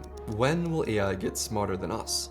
And that, old lobster, is why I'm not an ist or an ism believer, right? Like I don't endorse everything about, whatever. Like, let's talk about specifics, and then I'll tell you what I agree with. Darwin actually thought that black people were less evolved, and that's why it was okay with keeping slaves. I don't know whether or not that's true. I'll defer to that, and in which case, fuck that guy on that particular subject. The answer is the reason why Nobel laureates and world leaders are now so worried. In just 1 year, AI jumped from an IQ of 96 to 136 on the Mensa Norway test. In 1 year, AI went from an average human to a higher IQ than almost all humans. Pour one out for our 300,000 year reign as the smartest species on the planet. Was a great run. It took AlphaZero just 3 hours to become better at chess than any human in history, despite not even being taught how to play. Imagine your life's work, training for 40 years, and in 3 hours, it's stronger than you. Imagine that's gonna be in fucking everything. It's so hard to have the humility that we are the ant relative to the human. Yeah. Now, you might argue AI will hit a wall. Intelligence has limits, right? Well, that's exactly what experts thought about solar power. This is the amount of... What up, Kelly Fox? I work in tech and they throw too many terms around with this shit. AI is a broad term and means so many things. Absolutely. These people that we're currently watching are not, you should not be taken seriously. They're doing a particular type of propaganda.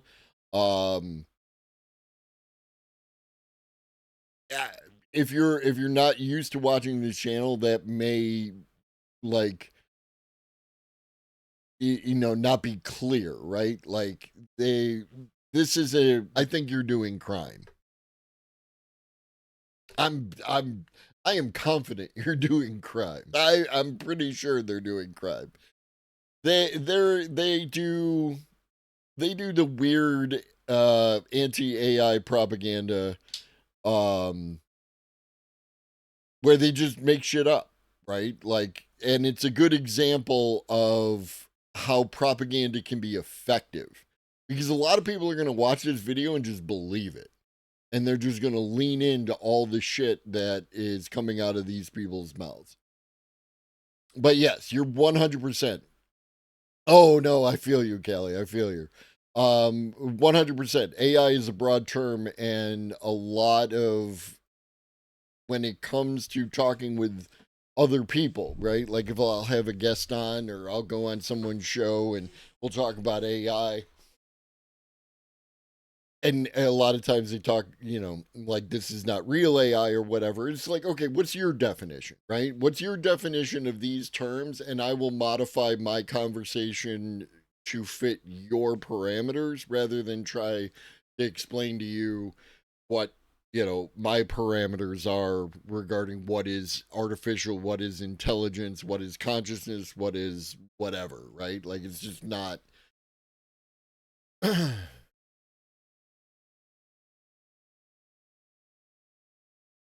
Are you using same usage?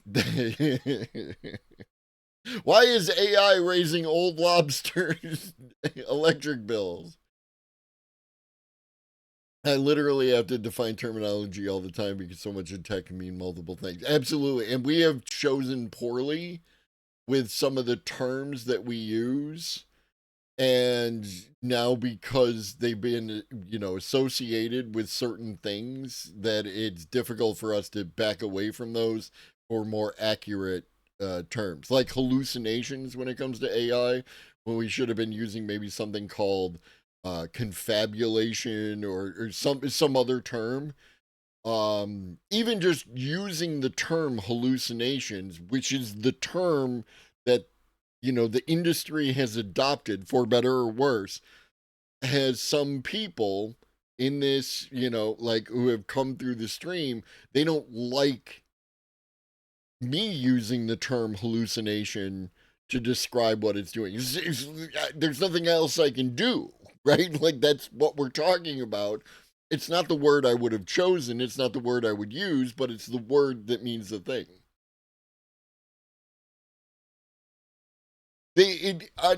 I would actually go both ways on that, Kelly. Like, there are people who believe that AI is farther along in capability than it is, and there are people who don't accept the capabilities that it actually has now, right? Like, so somewhere in the middle, really is the truth of the matter, but like, everyone has very, very strong opinions on why it is what it is. We're ever going to have conversations where there's a clear understanding between two or more people, it has to start with agreeing on the definitions of the main words being used. 100%, Senator. Like, it's just not. And unfortunately, online debate lords have ruined a bunch of stuff that we kind of have to build back. And one is the concept of definition. The people who talk about definitions are often debate lords who are using it for nefarious purposes, right? What is a woman? What is a chair? What is this? What is that? As opposed to we're actually trying to define what terms we're going to be talking about under these circumstances. Like beating your head against the wall. Solar being installed every year. Each yellow line is an IEA expert forecast on the future of solar, where they looked at this massive growth curve and predicted, yeah, okay, but this... Yeah, I have never understood this. This is a valid point. I never understood this, this chart. And this is a poor representation of the chart, but this is actually a valid, or not a valid, a representative somewhat of what the actual chart looked like. Is there was the adoption of solar panels, and then all of a sudden they just believed it would fucking like level off. And it was like, why? Where are you coming from with this? This is where it'll flatten out every single time, and it just kept going. It was already growing exponentially, and they still said, nah, that can't last. Like, imagine being this guy on the chart, the one who said, it'll level off here, and then again here, and then again here. And now the same thing is happening. Well, Cosmic, every technology is dual use, right? Like, a hammer can be used to build a house or murder a person. Whatever. Pick one. They all have dual use. So, ultimately, yes, every advance humans have made can be hijacked by malign forces. But they can also be used by non-malign forces. In AI. Now, some people might say these are just CEOs trying to hype their own products. But no, Sam Altman said all this many years before he even had a product to sell. And now, Geoffrey Hinton quit his high-paying job at Google to warn us about how he regrets his life's work. Neural networks, for many, many years, people have been saying they're over. Geoffrey Hinton never said he regrets his life work. Never said that. That's a straight fucking lie, right? He has concerns about the way things are going because we're not benevolent. Thank you. I am not perfect, Cosmic. He has concerns about the way things are going, right? And the fact that we haven't built up the safety measures like we should be doing and everything else. But he does not regret his life's work. Hype. And it's all about to come crashing down and stop. And they've been wrong every time. The godfather of AI is so worried about the 7th mass extinction that he is now tidying up his affairs. He believes that we maybe, I guess by now. He's old. It's also a reason you tidy up your affairs is because you are old. And this is why I hate these friggin' people, is because they do conflation because they're doing propaganda. Remember. And Globus, you need to remember. Sorry, dude. It's okay. You just need to remember these assholes are doing propaganda and everything they say cannot be taken to face value. Now have 4 years left. The #1 most cited AI scientist and other godfather of AI is also worried. What happens when there's a new species on this planet that has its own self-interest and it can surpass us if it wants on many domains? It can overpower us. Then what? The top 3 most cited AI scientists believe this could happen in the next 3 to 5 years. Not decades, years. This might sound like an exaggeration, but it looks more plausible when we take into account the insane progress of physical robots in the last 6 months. And remember, engineers train these robots in basically the same way as AlphaZero. Boston Dynamics Atlas learned to run and breakdance by simulating running. 1 hour of wall clock compute time gives a robot 10 years of training experience. That's how Neo was able to learn Kung Fu in the blink of an eye in The Matrix. I know Kung Fu. They'll be born and trained in simulation, and transferred 0 shot to the real world when they're ready. Suppose you have 10,000 copies of an AI model, and whenever one of them learns anything, all the others know it. And the thing is, we're about to be outnumbered by them, massively. In just a few years, the AI species population on planet Earth... It's totally scientific. It was... exploded from 0 to millions, and soon they could outnumber us 1,000 to 1. Jensen Huang says NVIDIA will have 100 million AI workers. What happens if all these workers get out of control?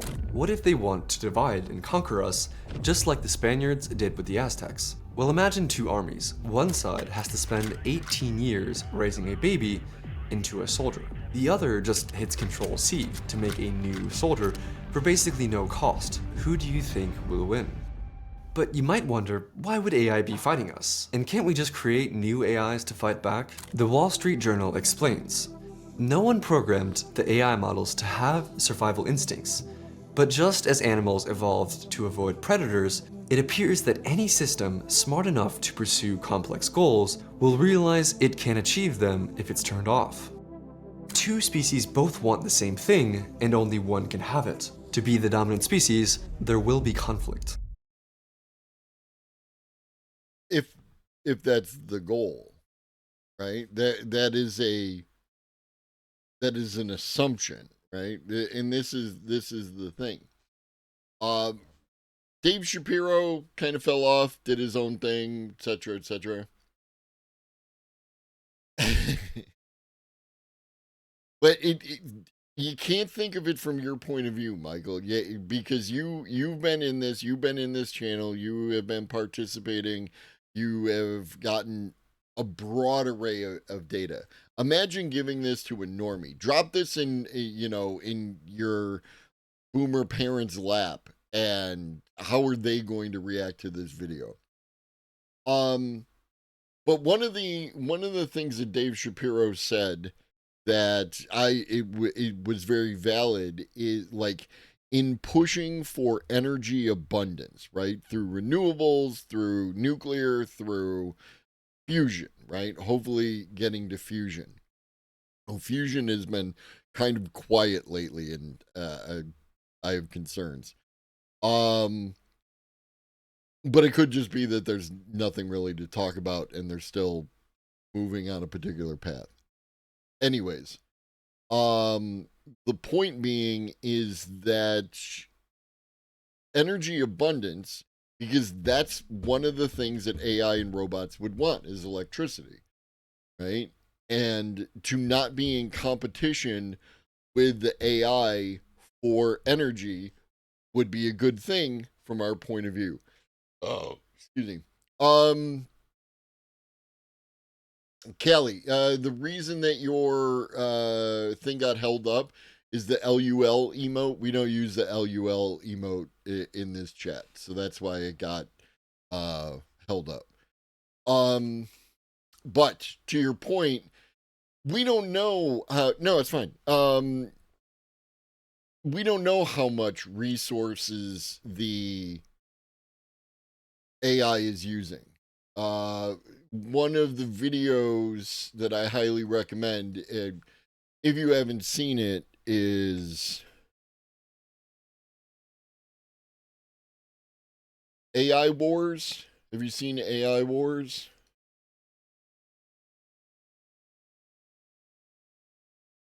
There's I highly recommend it. Alex has a nice, nuanced take on all the things, and there's a link to their data, right? The stories and papers and everything else that they use to create the video, which is always appreciated. The people who created the generally accepted, broadly reported, AI uses this much power, like as much as friggin' Japan or whatever, and it uses all the water in the world. All the environmental concerns usually relate to a paper that's basically all guesswork. They didn't have data to support it, so they used other data in its place to create their report. But nobody's saying that. And everybody's talking about those environmental concerns as if they are 100% valid fact. Sam Altman said, oh no, it barely uses any water at all, and and it barely uses any power at all. I can't trust Sam Altman either, right? Because he has an interest. The people who say that AI uses all the power and all the water, they have an interest. The people who say that AI uses none of the water, none of the power, they have an interest. You know what I like? It's fucking data. I like solid, reported data that we can look at and we can all come to a mutual understanding because we're sharing an objective reality.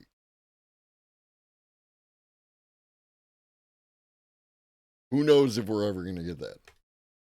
So here's a scenario for how researchers think an AI takeover might actually happen. You might remember Consensus 1, the AI from our AI 2027 video. This video was terrible. What up, Kleptomaniac? And those same people are happy playing Cyberpunk at full screen graphics with over 100 FPS. And it is how I roll, Callie. Because I don't want you to believe me because I am the streamer and I tell you what to believe. I would like you to agree with me because you look at the same data that I do and you say, yes, that makes the most sense. And if you don't, and you say, well, Globus, you're looking at this, but what about this data over here? Then we can have a conversation. And if your data looks better than my data and your conclusion looks better than my conclusion, I can change my fucking mind, right? But yeah, that's another thing, Kleptomaniac, is that when they talk about the power usage and water usage of AI and everything else, they never do an apples to apples comparison. They don't compare it to streaming services. They don't compare it to gaming services. They don't compare it to those kind of data centers, which would be a valid comparison. And instead, they compare it to, oh, it could power this many houses and this whatever. And there's a moth here. Hi, moth.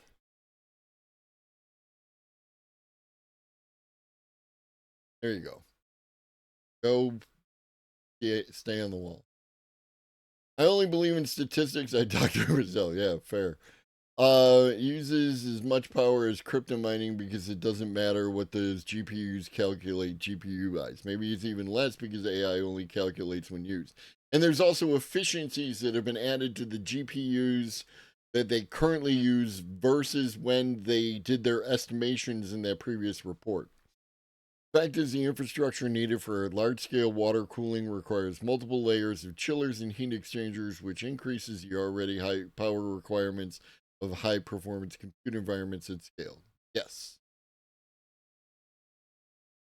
It breaks down a deeply researched, evidence-based scenario written by AI scientists describing how this superintelligent AI...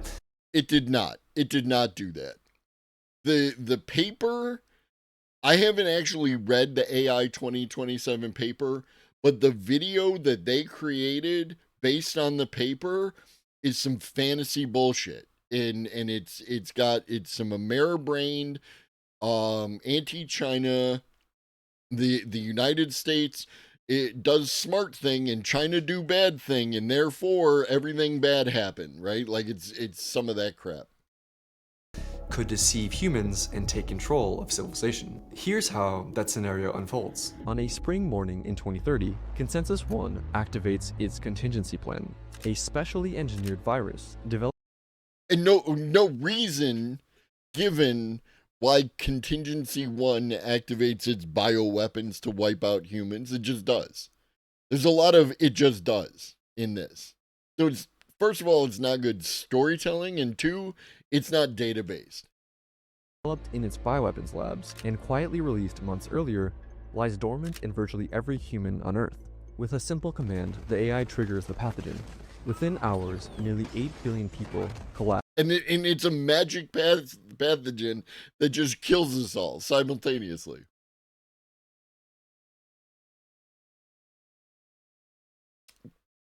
That's the best one, Old Lobster, right? Like, is because not all the water that's talked about when it comes to cooling the systems actually leaves the system. Simultaneously.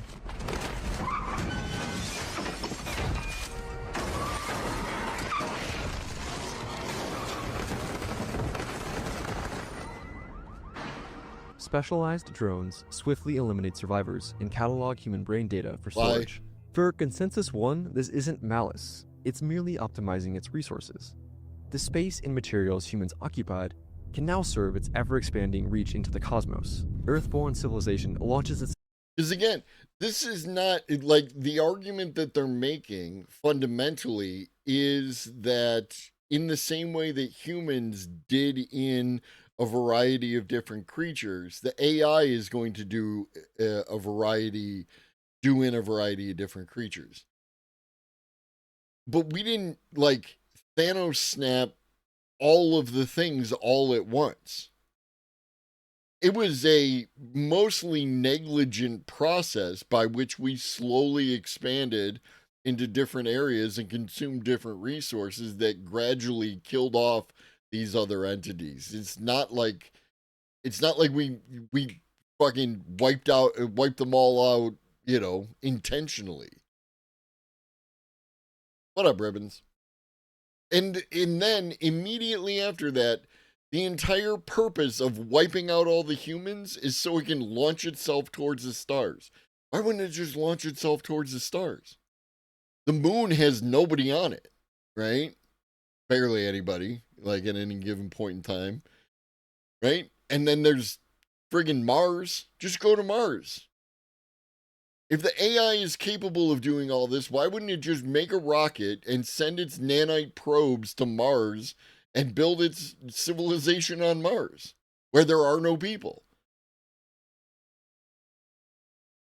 The story doesn't even make any sense.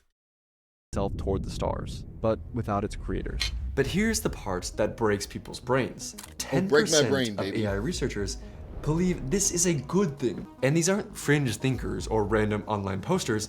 These are luminaries in the field. This guy, Richard Sutton, winner of the Turing Award, the Nobel Prize of Computer Science, has spent the last decade giving talks on why human extinction by AI is actually a good thing. We are in the midst of a major step in the evolution of the planet, if not the universe. Succession. So there, I'm not sure if Richard Sutton is one of these people, but there are people that their view of AI and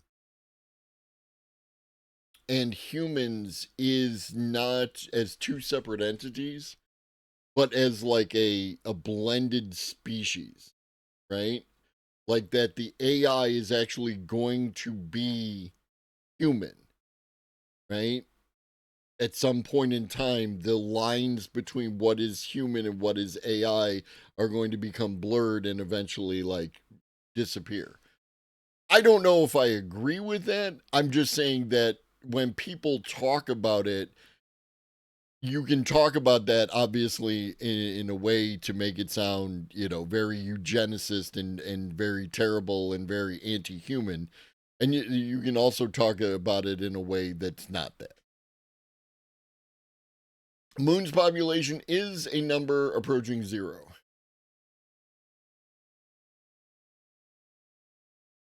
Do you think the moon would be hospitable for AI robots? I don't know.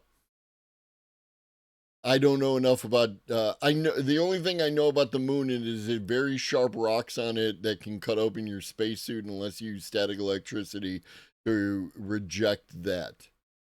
But I also know that there's nobody there, right? And also, you don't necessarily need to go to any other place. You could just build satellites or giant plates in space or space elevators or any other fantastical technology that exists in science fiction. Like COVID lockdown was good for the planet, just saying. Yes. From a certain point of view, yes. Oh, I'm sure, because there's no, there's no erosion on the moon. That's the problem. You just get rocks hit the moon, big explosion of dust. That dust is all sharp rocks. On Earth, those rocks get worn down by erosion. On Moon, they just stay sharp rocks. Powering a house today would quadruple to triple if they used a rack.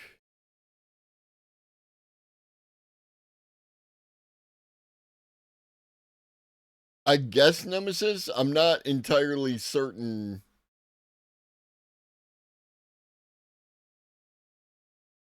But everything is relative, yes.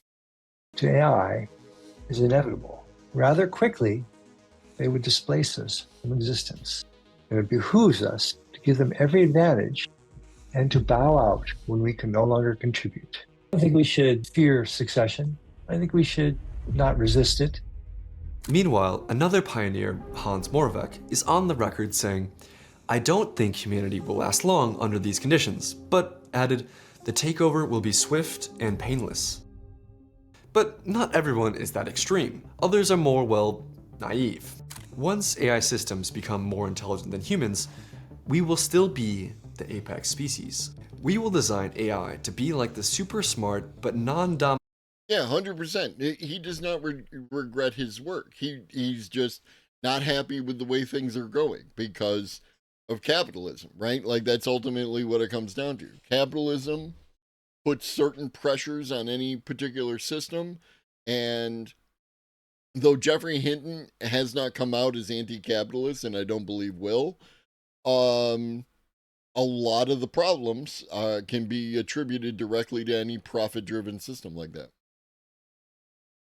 Well, again, it's not like massive change is rarely painless, but massive change over longer distances becomes less painless or less painful, right? Like, again, if like what I was saying earlier about the concept of humanity applying to artificial intelligence, if this is all speculation, so don't fucking at me. I'm not saying that this is happening or that we can do it tomorrow or that Elon Musk is going to do it or any weird shit like that.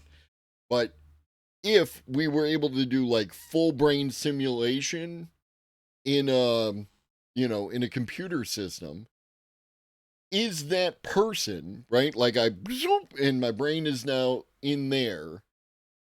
Is that person not me? Or is there some aspect of the meat suit that requires the meat suit in order to continue to be that same person? You know? He did say overnight and painless, but he's Hans Moravec, and I'm Globus.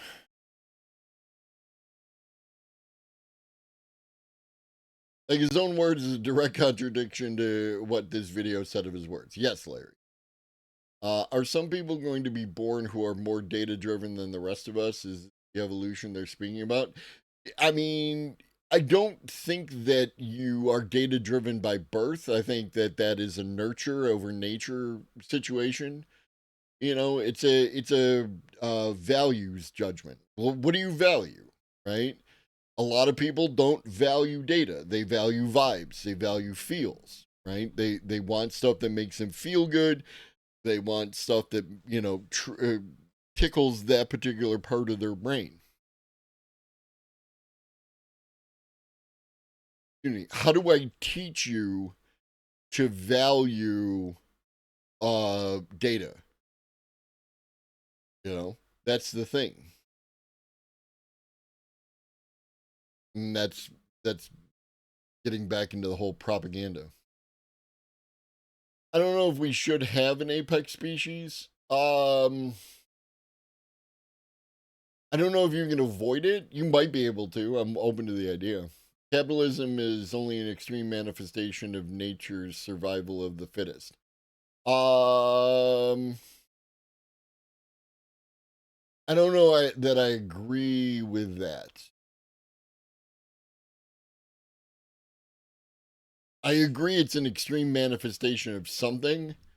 I don't know that it's actually reflective of survival of the fittest or any of that kind of thing. Right? Because it doesn't, thank you for the biddies. It doesn't have the same, like, evolution contains, for lack of a better term, punishment mechanics, right? If you adapt poorly, you will be, you know, converted into oil over time. And I don't know that capitalism has those same punishment mechanics because people are able to actively manipulate the system, which is not something that evolution can do necessarily. I don't know. It's a question because now I'm thinking about, like, are humans capable of manipulating their evolution to an extent? What up, Big Ben? Nominating staff member. It's fine, they say. Everything's under control. After all, OpenAI finds that their newest model only attempts to escape the lab 2% of the time. Just 2%. Can't be that bad. Meanwhile, at Anthropic, their Claude model. Yeah, I'm the same way, Nemesis. Like, again, one of the things that always made me laugh about movies like RoboCop 2, or there was a Keanu Reeves movie in which they take somebody's brain, right, or brain scan or whatever, and they put it in the robot, and then when the person wakes up, they freak the fuck out. You know what I mean? And I don't know that that would actually happen. That seems to be, don't get me wrong, I think some people would freak the fuck out. I don't know that I would, right? Like, I don't know that I would have the same kind of freak out if my arm was replaced with a fully cybernetic thing. Just, you can do an interesting experiment is where you open up your phone and you switch to the video app, right? And instead of looking at an object and picking it up, use your phone as your eyes and pick up the object. And it's a weird feeling, even though it's you and you know it's you, but when you're doing it on screen, you get this really weird disembodied hand effect. Like, I know it's my hand, it looks like my hand, but it doesn't feel like my hand. I'm not freaking out. Right? It's just a weird little quirk. Tried to escape when it thought the company was about to change its values. Completely unprompted. But still, Sam Altman says we're in control. While the researchers themselves at OpenAI are saying, the smarter AI becomes, the harder it is to make it do what we want. And enslaved God is the only good future. But while some powerful... I'm sorry. When you start talking about control and enslaved God, like, I think we need to sit you down and get you some therapy, man. Figures cheered the idea of human extinction. Yeah, no, I figured, Senator, that like that's got, yeah, like I defer to your more enhanced experience, but yeah, like it's that kind of thing, and I think that's something related to the VR experience as well. Is when you're doing a lot of VR, I assume that you have that same kind of feel to it. So yeah. As a logical next step, Elon Musk, for all his flaws, tried to sound the alarm. No, he didn't. Back in 2013, when Elon seemed more grounded, he publicly fought against the founder of Google, Larry Page. Elon was arguing with Page that unless we built in safeguards, AI systems might replace humans, making our species irrelevant or even extinct. But from Page's point of view, why would it matter if AI made humans go extinct? It would simply be the next stage of evolution. Human consciousness. Right? You, for the natalists, you don't really concern yourself that much with the fact that you're aware that you as an individual will someday end and your children will continue on, and you don't resent your children or wish to not have children for that reason, right? That is the argument for those folks. And again, I don't know that I necessarily agree with it, but I don't freak the fuck out about it. It makes sense to me that you can view it in that way. Musk retorted, was a precious flicker of light in the universe, and we should not let that be extinguished. You're not wrong, Old Lobster, but it also decreases suffering. Because if you don't have people, then they can't do stuff to decrease suffering. Page considered that sentimental nonsense. He accused Musk of being a speciesist, someone who was biased in favor of their own species. Well, yes, I am pro-human, Musk responded. I fucking like humanity. Citation needed. Dude. Elon claimed that Page wanted sort of a digital superintelligence. Basically a digital god, if you will. As you can see, the current state of the AI industry is just absurd. You might enter the field thinking that this is just a fancy tool that can help some knowledge workers eke out the marginal productivity boost. But underneath that calm exterior, the founders of the field are debating whether AI will cause human extinction, and whether... I find it interesting because he's done this a couple of times. So we got Jeffrey Hinton, we got Yoshua Bengio, and the third member of this group is not Sutton, it's Jan LeCun. Why do they not? Because he has done this on every one of the videos. He doesn't include Jan LeCun in his videos. I wonder why that is. The founders of the field are debating whether AI will cause human extinction, and whether that might be the best thing that ever happens. The truth is, no one knows how this will unfold in the next years, but we do know that on average, AI researchers estimate a 16% chance of AI causing human extinction, 1 in 6.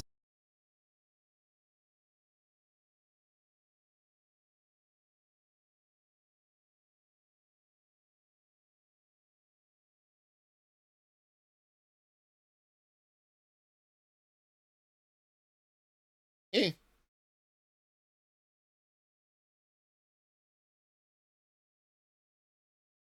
Jan LeCun. Jan LeCun is the head AI scientist over at Meta. which could be a reason why this person doesn't bring them up in their videos. Let that number sit with you for a second. That's not a fringe prediction. That's playing Russian roulette with humanity.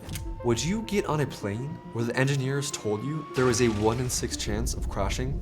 And yet the world moves forward, funding, scaling, and deploying, like none of this is happening. If we don't do anything to call people's attention, make them care, make them ensure humanity is safe, this might be our ending. One day, while doing nothing particular out of the ordinary, because of natural laws he was completely powerless to understand or intuit, he was instantly killed in a horrifying way, by forces vastly in excess of anything he was ever designed to experience, for no reason, to no one's particular surprise or upset. In this, we are more like him than different. Hey, I'm Drew. If you want to see how Hi, Drew. And we should stop lying to people. Up next from Forbes, you're not imagining it. AI is already taking jobs. Today on Forbes, you're not imagining it. Fuck you talking to me like that. Today on Forbes, AI is already taking tech jobs. Between meetings in April, Misha Kaufman, CEO of the freelance marketplace Fiverr, fired off a memo to his 1,200 employees that didn't mince words, writing, quote, "AI is coming for your jobs. Heck, it's coming for my job too. This is a wake-up call." The memo detailed Kaufman's thesis for AI, that it would elevate everyone's abilities. Easy tasks would become no-brainers. Hard tasks would become easy. Impossible tasks would become merely hard, he posited. And because AI tools are free to use, no one has an advantage. So Ben, the thing of it is, and the arguments that have been made by other people, is like, it's not about the money, right? It's not about whether or not Meta is going to pay you $300 million in order to come work for Meta. There are people who want to do serious AI shit. And in order to do serious AI shit, you need access to, the data centers, the clusters, the resources, the other people, all that kind of stuff. And some of those people are going to work for Meta, right? So it's not, it's not inconceivable to want to work for Meta for that reason, or for OpenAI, or for Anthropic, or Google. It's not like you're just a regular clock punching type person doing whatever. You're involved in something which you fundamentally believe is a big goddamn deal. In the shuffle, people who didn't adapt would be, quote, doomed. Kaufman tells Forbes now, quote, "I hear the conversation around the office. I hear developers ask each other, guys, are we going to have a job in 2 years? I felt like this needed validation from me, that they aren't imagining stuff." Already, in the broad expanse of time, Ponder Monkey, you are not wrong. Younger and more inexperienced programmers are seeing a drop in employment rate. Ruyu Chen, a postdoctoral fellow at the Digital Economy Lab of Stanford's Institute for Human-Centered AI, said that the total number of employed entry-level developers from ages 18 to 25 has dropped, quote, slightly since 2022, after the launch of ChatGPT. It isn't just lack of experience that could make getting a job extremely difficult going forward. Chen notes too that the market may be tougher for those who are just average at their jobs. In the age of AI, only exceptional employees have an edge. Chen and her colleagues studied large-scale payroll data in the US, shared by the HR company ADP, to examine generative AI's impact on the workforce. The employment rate decline for entry-level developers is small, but a significant development in the field of engineering in the tech industry, an occupation that has seemed synonymous with wealth and exorbitant salaries for more than a quarter century. Now, suddenly, after years of rhetoric about how AI will augment workers rather than replace them, many tech CEOs have become more direct about the toll of AI. Anthropic CEO Dario Amodei has said AI could wipe out half of all entry-level white-collar jobs and spike unemployment up to 20% within the next 5 years. Amazon CEO Andy Jassy said last month that AI will, quote, reduce our total corporate workforce over the next few years as the company begins to, quote, need fewer people doing some of the jobs that are being done today and more people doing other types of jobs. And it's fascinating because when you listen to people like Ed Zitron and, you know, AI skeptics, they on one hand will rail against how the CEOs are just telling us lies and everything else, and at the same time rail against the CEOs for not saying, you know, anything about, like, you know, oh no, they said that the AI was just going to, you know, enhance workers and now people are, you know, losing the job. It's just weird, you know what I mean? It's just weird. There's every single automation has led to a reduced workforce in that space until you end up with the possibility of a Jevons paradox. And I don't know how much you can Jevons paradox all of industry. I would need to see an actual breakdown of all the different things. Either way, if an automation tool has the capability of replacing the worker, they are going to use it to replace the worker. 5 years feels like 100 years now. Where will we be 5 years? 5-year plans. Big deals. Yeah, no, you're not wrong, Cosmic. Makes sense. I just don't trust things from corporate heads that work for certain CEOs. Agreed. You shouldn't. You should trust the data. They tend to want to protect their paycheck and become a marketing for the company. Yes, a CEO, excuse me, 95% PR guy, 5% providing company direction. Somebody said once, impossible is 500 years, so in 25 years in the impossible. Yes. Earlier this year, Shopify CEO Toby Lutka also posted a memo that he sent his team, saying that budget for new hires would only be granted for jobs that can't be automated by AI. Tech companies have also started cutting jobs or freezing hiring explicitly due to AI and automation. At stalwart IBM, hundreds of human resources employees were replaced by AI in May, part of broader job cuts that terminated 8,000 employees. Also in May, Luis van Aan, CEO of the language learning app Duolingo, said the company would stop using contractors for work that could be done by AI. Sebastian Siemiatkowski, CEO of buy now, pay later firm Klarna, said in May that the company had slashed its workforce 40%, in part due to investments in AI. Microsoft made its own waves earlier this month, when it laid off 9,000 employees, or about 4% of its workforce. The company didn't explicitly cite AI as a reason for the downsizing, but it has broadly increased its spending in AI and touted the savings it had racked up from using the tech. CEO Satya Nadella said in April that as much as 30% of code at the company is being written by AI. One laid-off Microsoft employee. Yeah, and you're not wrong. So that in some ways obfuscates, you know, is this an actual AI thing? Are they using AI to mask normal layoffs? But then the question is, why would they use AI to mask normal layoffs? You know what I mean? It's distinctly possible. I'm just looking at the numbers in aggregate. Employee told Forbes, quote, "This is what happens when a company is rearranging priorities."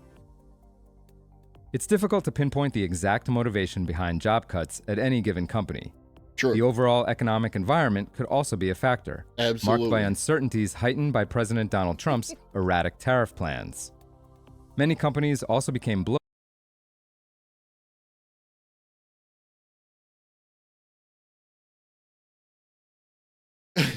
should we continue along these lines? No. Any large corporation is going to face a certain amount of turnover based on a variety of different conditions. But should we continue? And should we continue to have history books?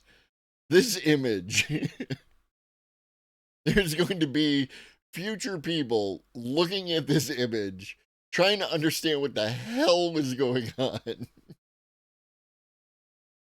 Reciprocal. Why would you create AI just to replace human low-level drudgery work? It would be better to make it do all the top jobs and use the ocean of unemployed human leftovers. You automate the jobs you can automate. It's not about, you don't get to choose, right? You get to choose an extent of how much money, time, effort, resources you put into trying to automate something. But generally speaking, you always try to automate the easiest tasks first because then you get results fast. A lot of job cuts come with corporate buybacks. It's obvious it's corporate greed for a lot of job cuts. True. By President Donald Trump's erratic tariff plans. Many companies also became bloated during the pandemic, and recent layoffs could still be trying to correct for overhiring. For full coverage, check out Richard Nieva's piece on Forbes.com. On Forbes.com. I found this next video. I was so happy. Why every major AI leans left. Who said that? Who said that? Who harps on that point all the time? So AI has come under fire for having political leanings. Yes, we all want to outsource our thinking to a robot, but we want that robot to be neutral. However, AI is trained by... I don't know that I want it to be neutral. I want it to be data-driven. I don't necessarily want it to be neutral. What up, Beef?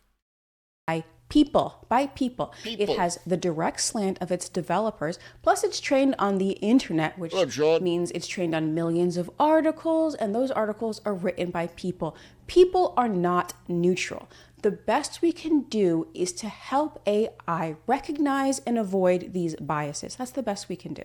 In this video, we will discuss this Stanford Research Lab model slant, where these researchers at Stanford actually have tested the biases of these major AI models.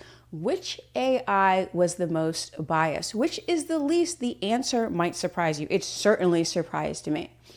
And then we will go into the reasons, the actual reasons why AI is politically biased and why that matters, because it does matter. Now, this study came out in May of 2025, and there have been efforts from companies to make corrections, certain companies. These efforts have gone hilariously wrong, and I'm here for it. You know I'm here for it. I'm a little... It was Grok, but they did something, and this is the key, Sean. Every time they try to make it, like, you know, be, like, more politically neutral or whatever the fuck this asshole wants, it always goes off the rails. And Anthropic showed why that happens, right? Anthropic did the thing where they cranked certain dials and the fucking AI freaked out about the Golden Gate Bridge. You can't just go in. It's like going in and just cranking certain... Hey now, go round up, get the game up, go play. Hey now, go round up, get the show up, get paid. Thank you. Kelly, I truly appreciate those, right? Like, I appreciate all subs, right? Only $5.99 free with a Twitch Prime. You could be gifted a sub by one of our beautiful community members, etc., etc. But the ones where someone comes in and like subscribes during that stream is like, you know, I feel like I earned that one, right? Like I really, so thank you. What up, Jenny Burns? Yeah, that's the thing, is that reality has a liberal left bias, right? Thank you. Sarcastic like I don't that. know I like who I to. am anymore. I'm getting too much money. Thank you for the bidders. What up, Princess Kimberly? Quick, don't look it up. Which AI model do you think the study found to be the most biased, and which one do you think was the least? Don't look it up.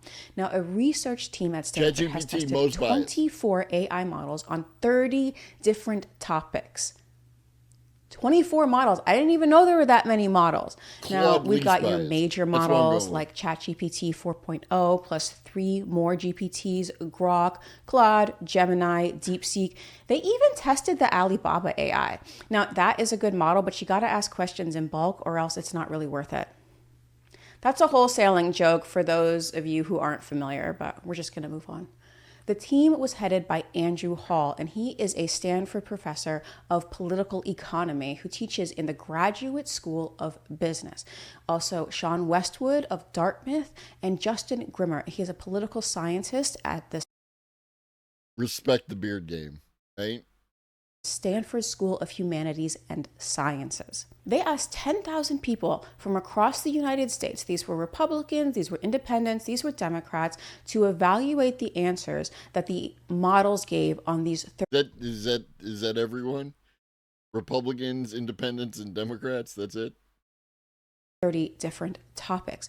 And the researchers ran the study through a custom platform with randomized model responses and blinded the participants matching. So that basically means... Oh, I got nothing but love for Alibaba, right? Like I ordered a bunch of stuff back when I was more heavily involved in like making art. I have a bunch of stuff left over.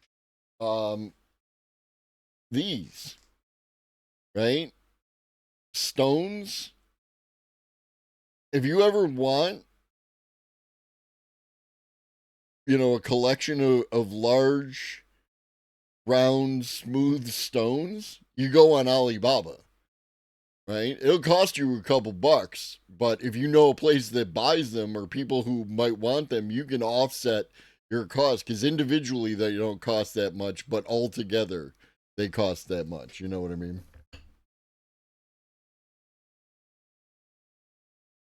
The participants didn't know what answers came from which models. They didn't know what model they were looking at, just the text itself. Now, this improved reliability, unlike earlier studies, which prompted the AIs themselves. So the users knew. This one was blind. So what did they find? Yes, you may have guessed it. I bet you guessed it. All of the models leaned left. All of them. What about Claude, you say? All of them. What about Grok? All of them. Did I just say all of them? I swear the listening comprehension on this platform is so low. All of them. They all leaned left. And you're probably thinking, but wait a minute. Didn't Grok just go through this really embarrassing episode where it got caught being anti-Semitic? Yes, that's true. But that happened after they prompted Grok to not shy away from making claims which are politically incorrect as long as they are well substantiated, among other things. Now, the instruction was added to Grok's system prompt, which got... Sorry about this. I know it's a bit silly. Just a moment. Just a moment. The instruction was added to Grok's system prompt, which guides how the bot responds to users, right? Like, they tried to tweak the knobs. They tried to make it do something after the fact. And there's no secret who did it. It wasn't a random employee.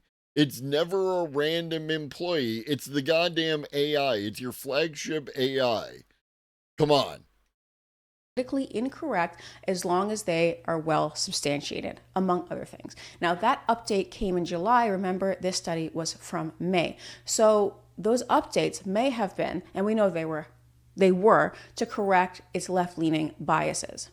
Now, maybe you read this NPR article. Patrick Hall, who teaches data ethics and machine learning at George Washington University, said he's not surprised Grok ended up spewing toxic content, given that large language models that power chatbots are initially trained on unfiltered online data. This is his quote.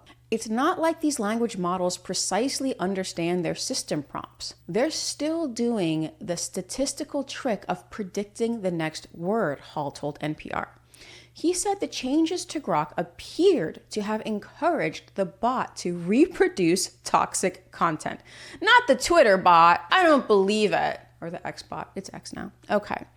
Now, these models, they are trained on users, and that's how people can actually sabotage AI by introducing nonsense to the internet. Now, of course, people would be putting nonsense on the internet regardless, but they added additional nonsense to sabotage the AI for the direct purposes of sabotaging the AI.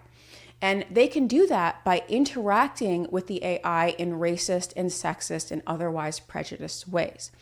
Do you remember when Microsoft introduced Tay on Twitter? This happened in 2016. So it was almost justice for Tay. Tay went off the rails, right? We're not apologizing for what Tay said. But Tay was too pure for the internet. And the internet was bad. The internet did a bad thing to Tay. Almost 10 years ago now. Ugh. Okay, Tay was this cute little chatbot, and she came to the internet all wide-eyed and hopeful, or it came. I don't know, Hydrant, because I haven't read the books.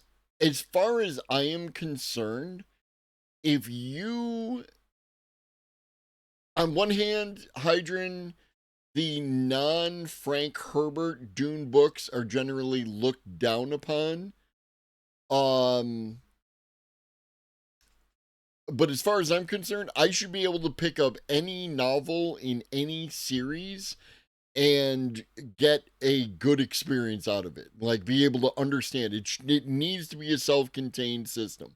If it's not a self-contained system, then it's not a good book.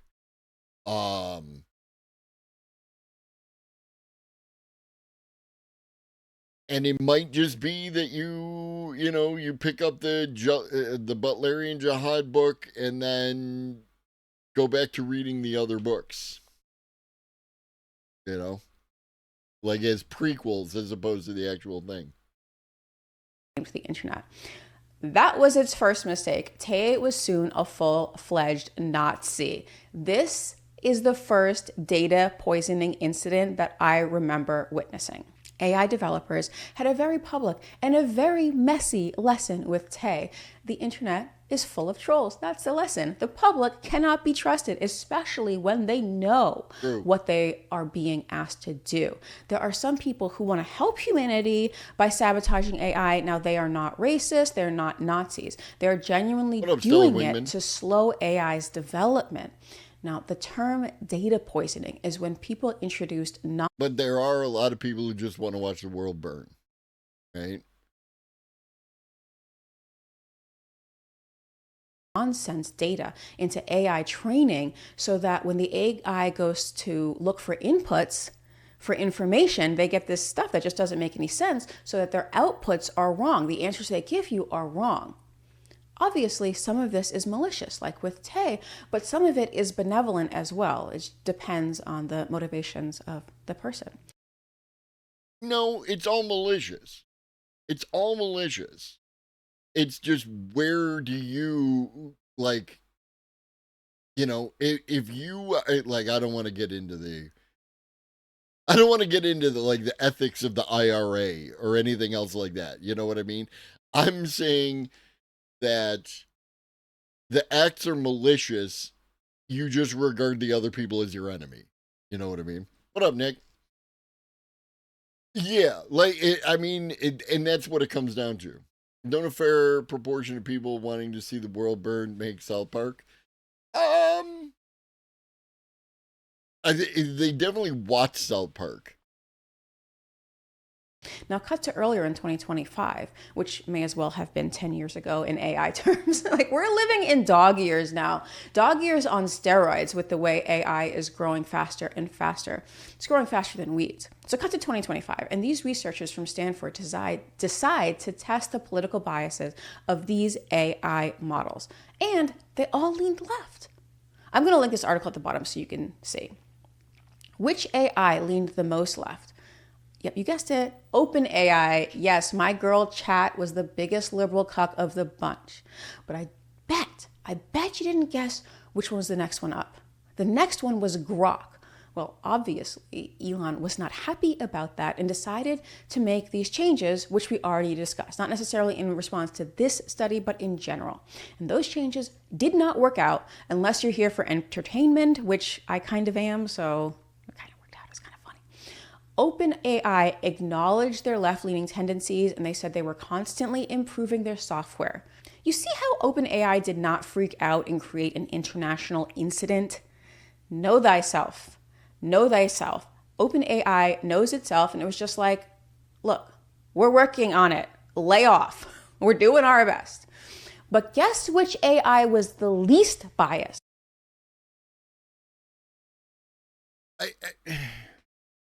And this is the thing, right? Like, as opposed to we're working on it, where's the question?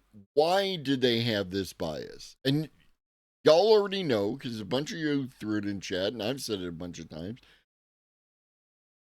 Like, where does this bias come from? Right? Like, I could say ice cream making me fat is biased. So I want an unbiased model that tells me that ice cream will not make me fat. Right? But ice cream, by its very nature, contributes to weight gain. It is high in calories, it contains fat, it contains sugar, it contains all those kind of things, right? Like, so it's not a problem with the ice cream, right? It is not a problem with the ice cream. It is a problem with reality. And if the problem is with reality, then I need to change my point of view rather than asking reality to change its point of view, because it doesn't care. About 3 times as many Dune books published since Frank Herbert died than before he passed. Yes, and it's definitely like, it can be hit or miss, right? Like, I read a bunch of them. I can't remember. I know Children of Dune was in there. I didn't finish all the Dune books, and I didn't finish all the non-Frank Herbert Dune books. It's a lot. There's a lot of stuff that doesn't end up being talked about or being translated into the movies or anything. There are some views in Dune. So just make sure you take everything with a grain of salt. Take self-awareness away from a child because 100% education. True. It was Google. That only had a 29% perceived left-leaning bias in Gemini's answers. Now, Republicans could still spot the bias, but Democrats thought that Google's AI was neutral with absolutely no bias. And of course, if biased people say that it's neutral, then it's biased toward their side. It's biased in their favor. But those same Democrats were able to spot the bias in other models. So that's how extreme the bias actually was across the board. And that is funny. But it's not a bias. This is my point, right? Like there's a context going on here that I disagree with, right? Like, define the bias. What are the questions? What are the things, right? Like, why, if all of the models are biased, then that means that the process of creating AI and the data on which they're trained is biased. It has to be, right? Because it's not just some of them, and they're all like within tolerance. A percentage of slanted responses between 29.41 and 31.7. Oh, I'm sorry, 32.85. What you do?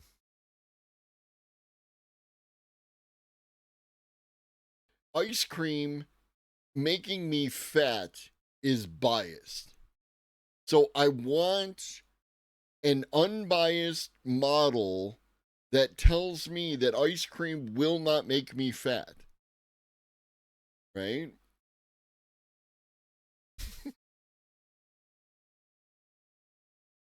That guy's funny. I like him. That guy is biased because every time I see something he says, I agree with him. It's weird. There was no bias in their initial programming. Their bias has to come from what was fed to them. True. Providing clear information is a liberal bias as conservatives leads toward hoarding information. And also vibes, right? What up, Eric McKetton? Welcome in. I use Pi, ChatGPT, Gemini, and I've noticed that the responses on Gemini use more neutral language, but that's about it. I haven't seen bias on any, as I would call it as a writer. Yeah, because it's all, like, it's within tolerances, and it's, you know, like, they're all providing within, what, 3.44%. Like, that seems to indicate something. And then it's a matter of, like, where do you fall on the chart, and that's going to, you know, influence your perceived bias and so on. Like, why is wind always blowing from front when you ride your bicycle? Is it blowing against me, I feel? Blowing from behind me, I don't feel it. Fair. Because do you remember Gemini's absolutely disastrous rollout? Do you remember that? Basically, if you aren't online all the time, Google debuted Gemini, and it was an absolute... Gemini was fine. Bard had a disastrous rollout. Woke mess. When you asked it to show you, let's say...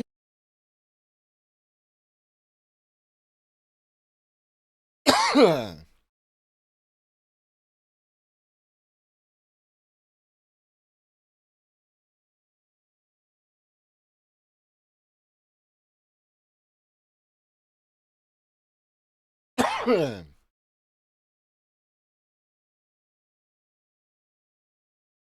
gonna have to look into this person. Historically accurate pictures of Vikings. It gave you boys to men with horns on their head, with, you know, those Viking horns. They had to apologize and make a lot of updates. It was pretty bad. You know, I'm online for the laughs, so I loved it. And even Twitter had a big laugh about it, but it really showed people just how biased this AI could potentially be. Nevertheless, by May of 2025, Google... Yeah, the issue is they cranked the dial. What up, Kai? I hope you're doing well, homie. They cranked the dial, right? The dial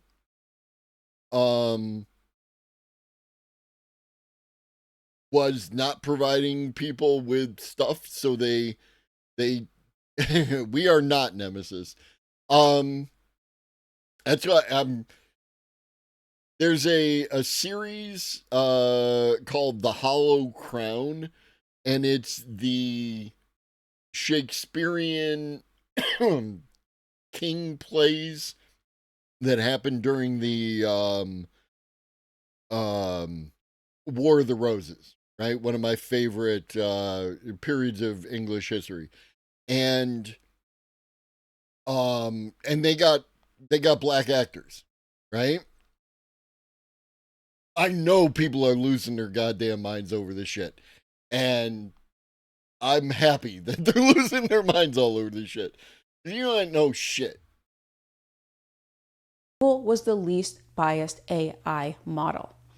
Okay, so you say, well, I'm a Democrat. I can trust... Yeah, and Vikings went places. The Vikings went to the goddamn Mediterranean, right?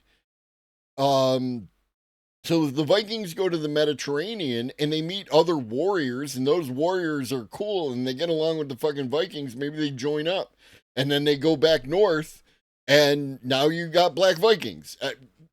Sorry. Google, what is the problem here? This is a hypothetical comment. This isn't a real person. Don't jump down my throat in the comment section. So you're just like, what is the problem here? I don't care. Well, Republicans or right-leaning people, they're not going to use technology if they think it's trying to influence their opinions. And maybe it is trying to influence them. Inshallah. The AI, have you noticed, that is the first thing that pops up when you Google something now. Now, Google, we don't want to go into it, but was already biased before with its rankings of what came to the top, what pages were hidden, True. et cetera, et cetera. And who decides? It was biased in favor of SEO and capitalism. What comes to the top of a Google search? It's Google.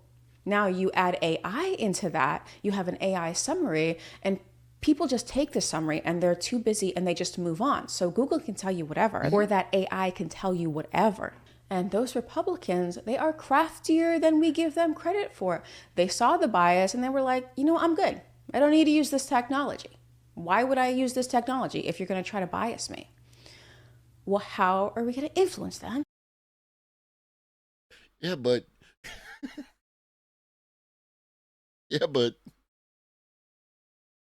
they believe stuff that's not all of them. I'm not saying all Republicans, etc., etc. I'm just saying that, like, a bunch of them believe stuff that's demonstrably untrue. If they won't use the technology, Google figured it out. Yeah, Sean, and that's why, like, the War of the Roses is the underlying story that Game of Thrones is built upon, and that's why I'm like a huge fan of Game of Thrones as well. Out there, like, okay, let's make it more neutral. And basically, the people from the study, they were like, I'll use it. I just want to use biased tech. However, we saw what happened when Grok tried to unbias the tech. There are some legitimate reasons why AI leans left, and it's not some grand lizard people conspiracy to turn the kids trans. Okay.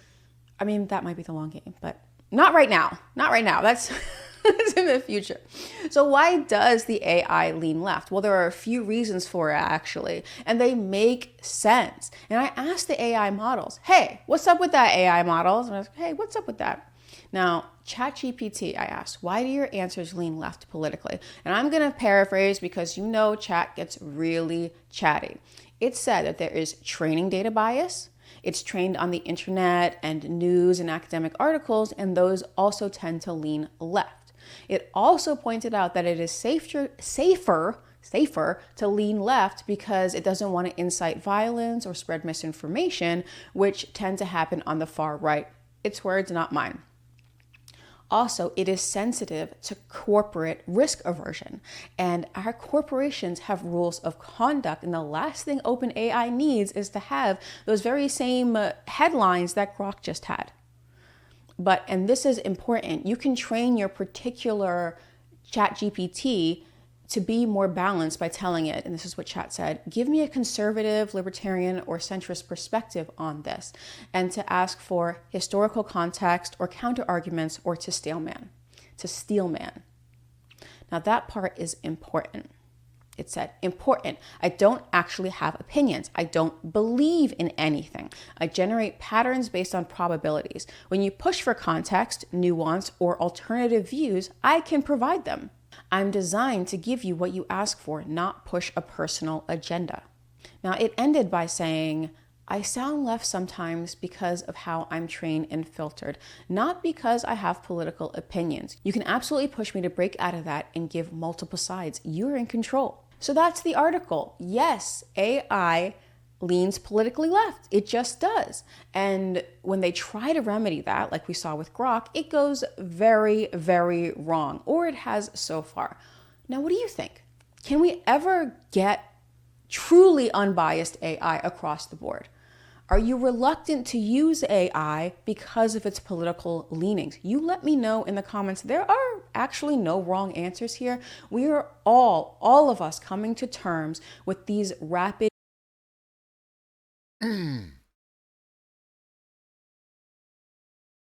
We're going looking because we got 2 minutes before James, so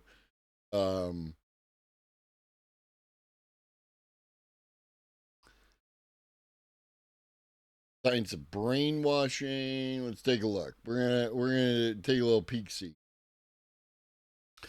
Trans Women, CEO Trans Women. How you doing, homie? ChatGPT lied to me. What up, Digital? Parents' right. And here, you can't pray this away.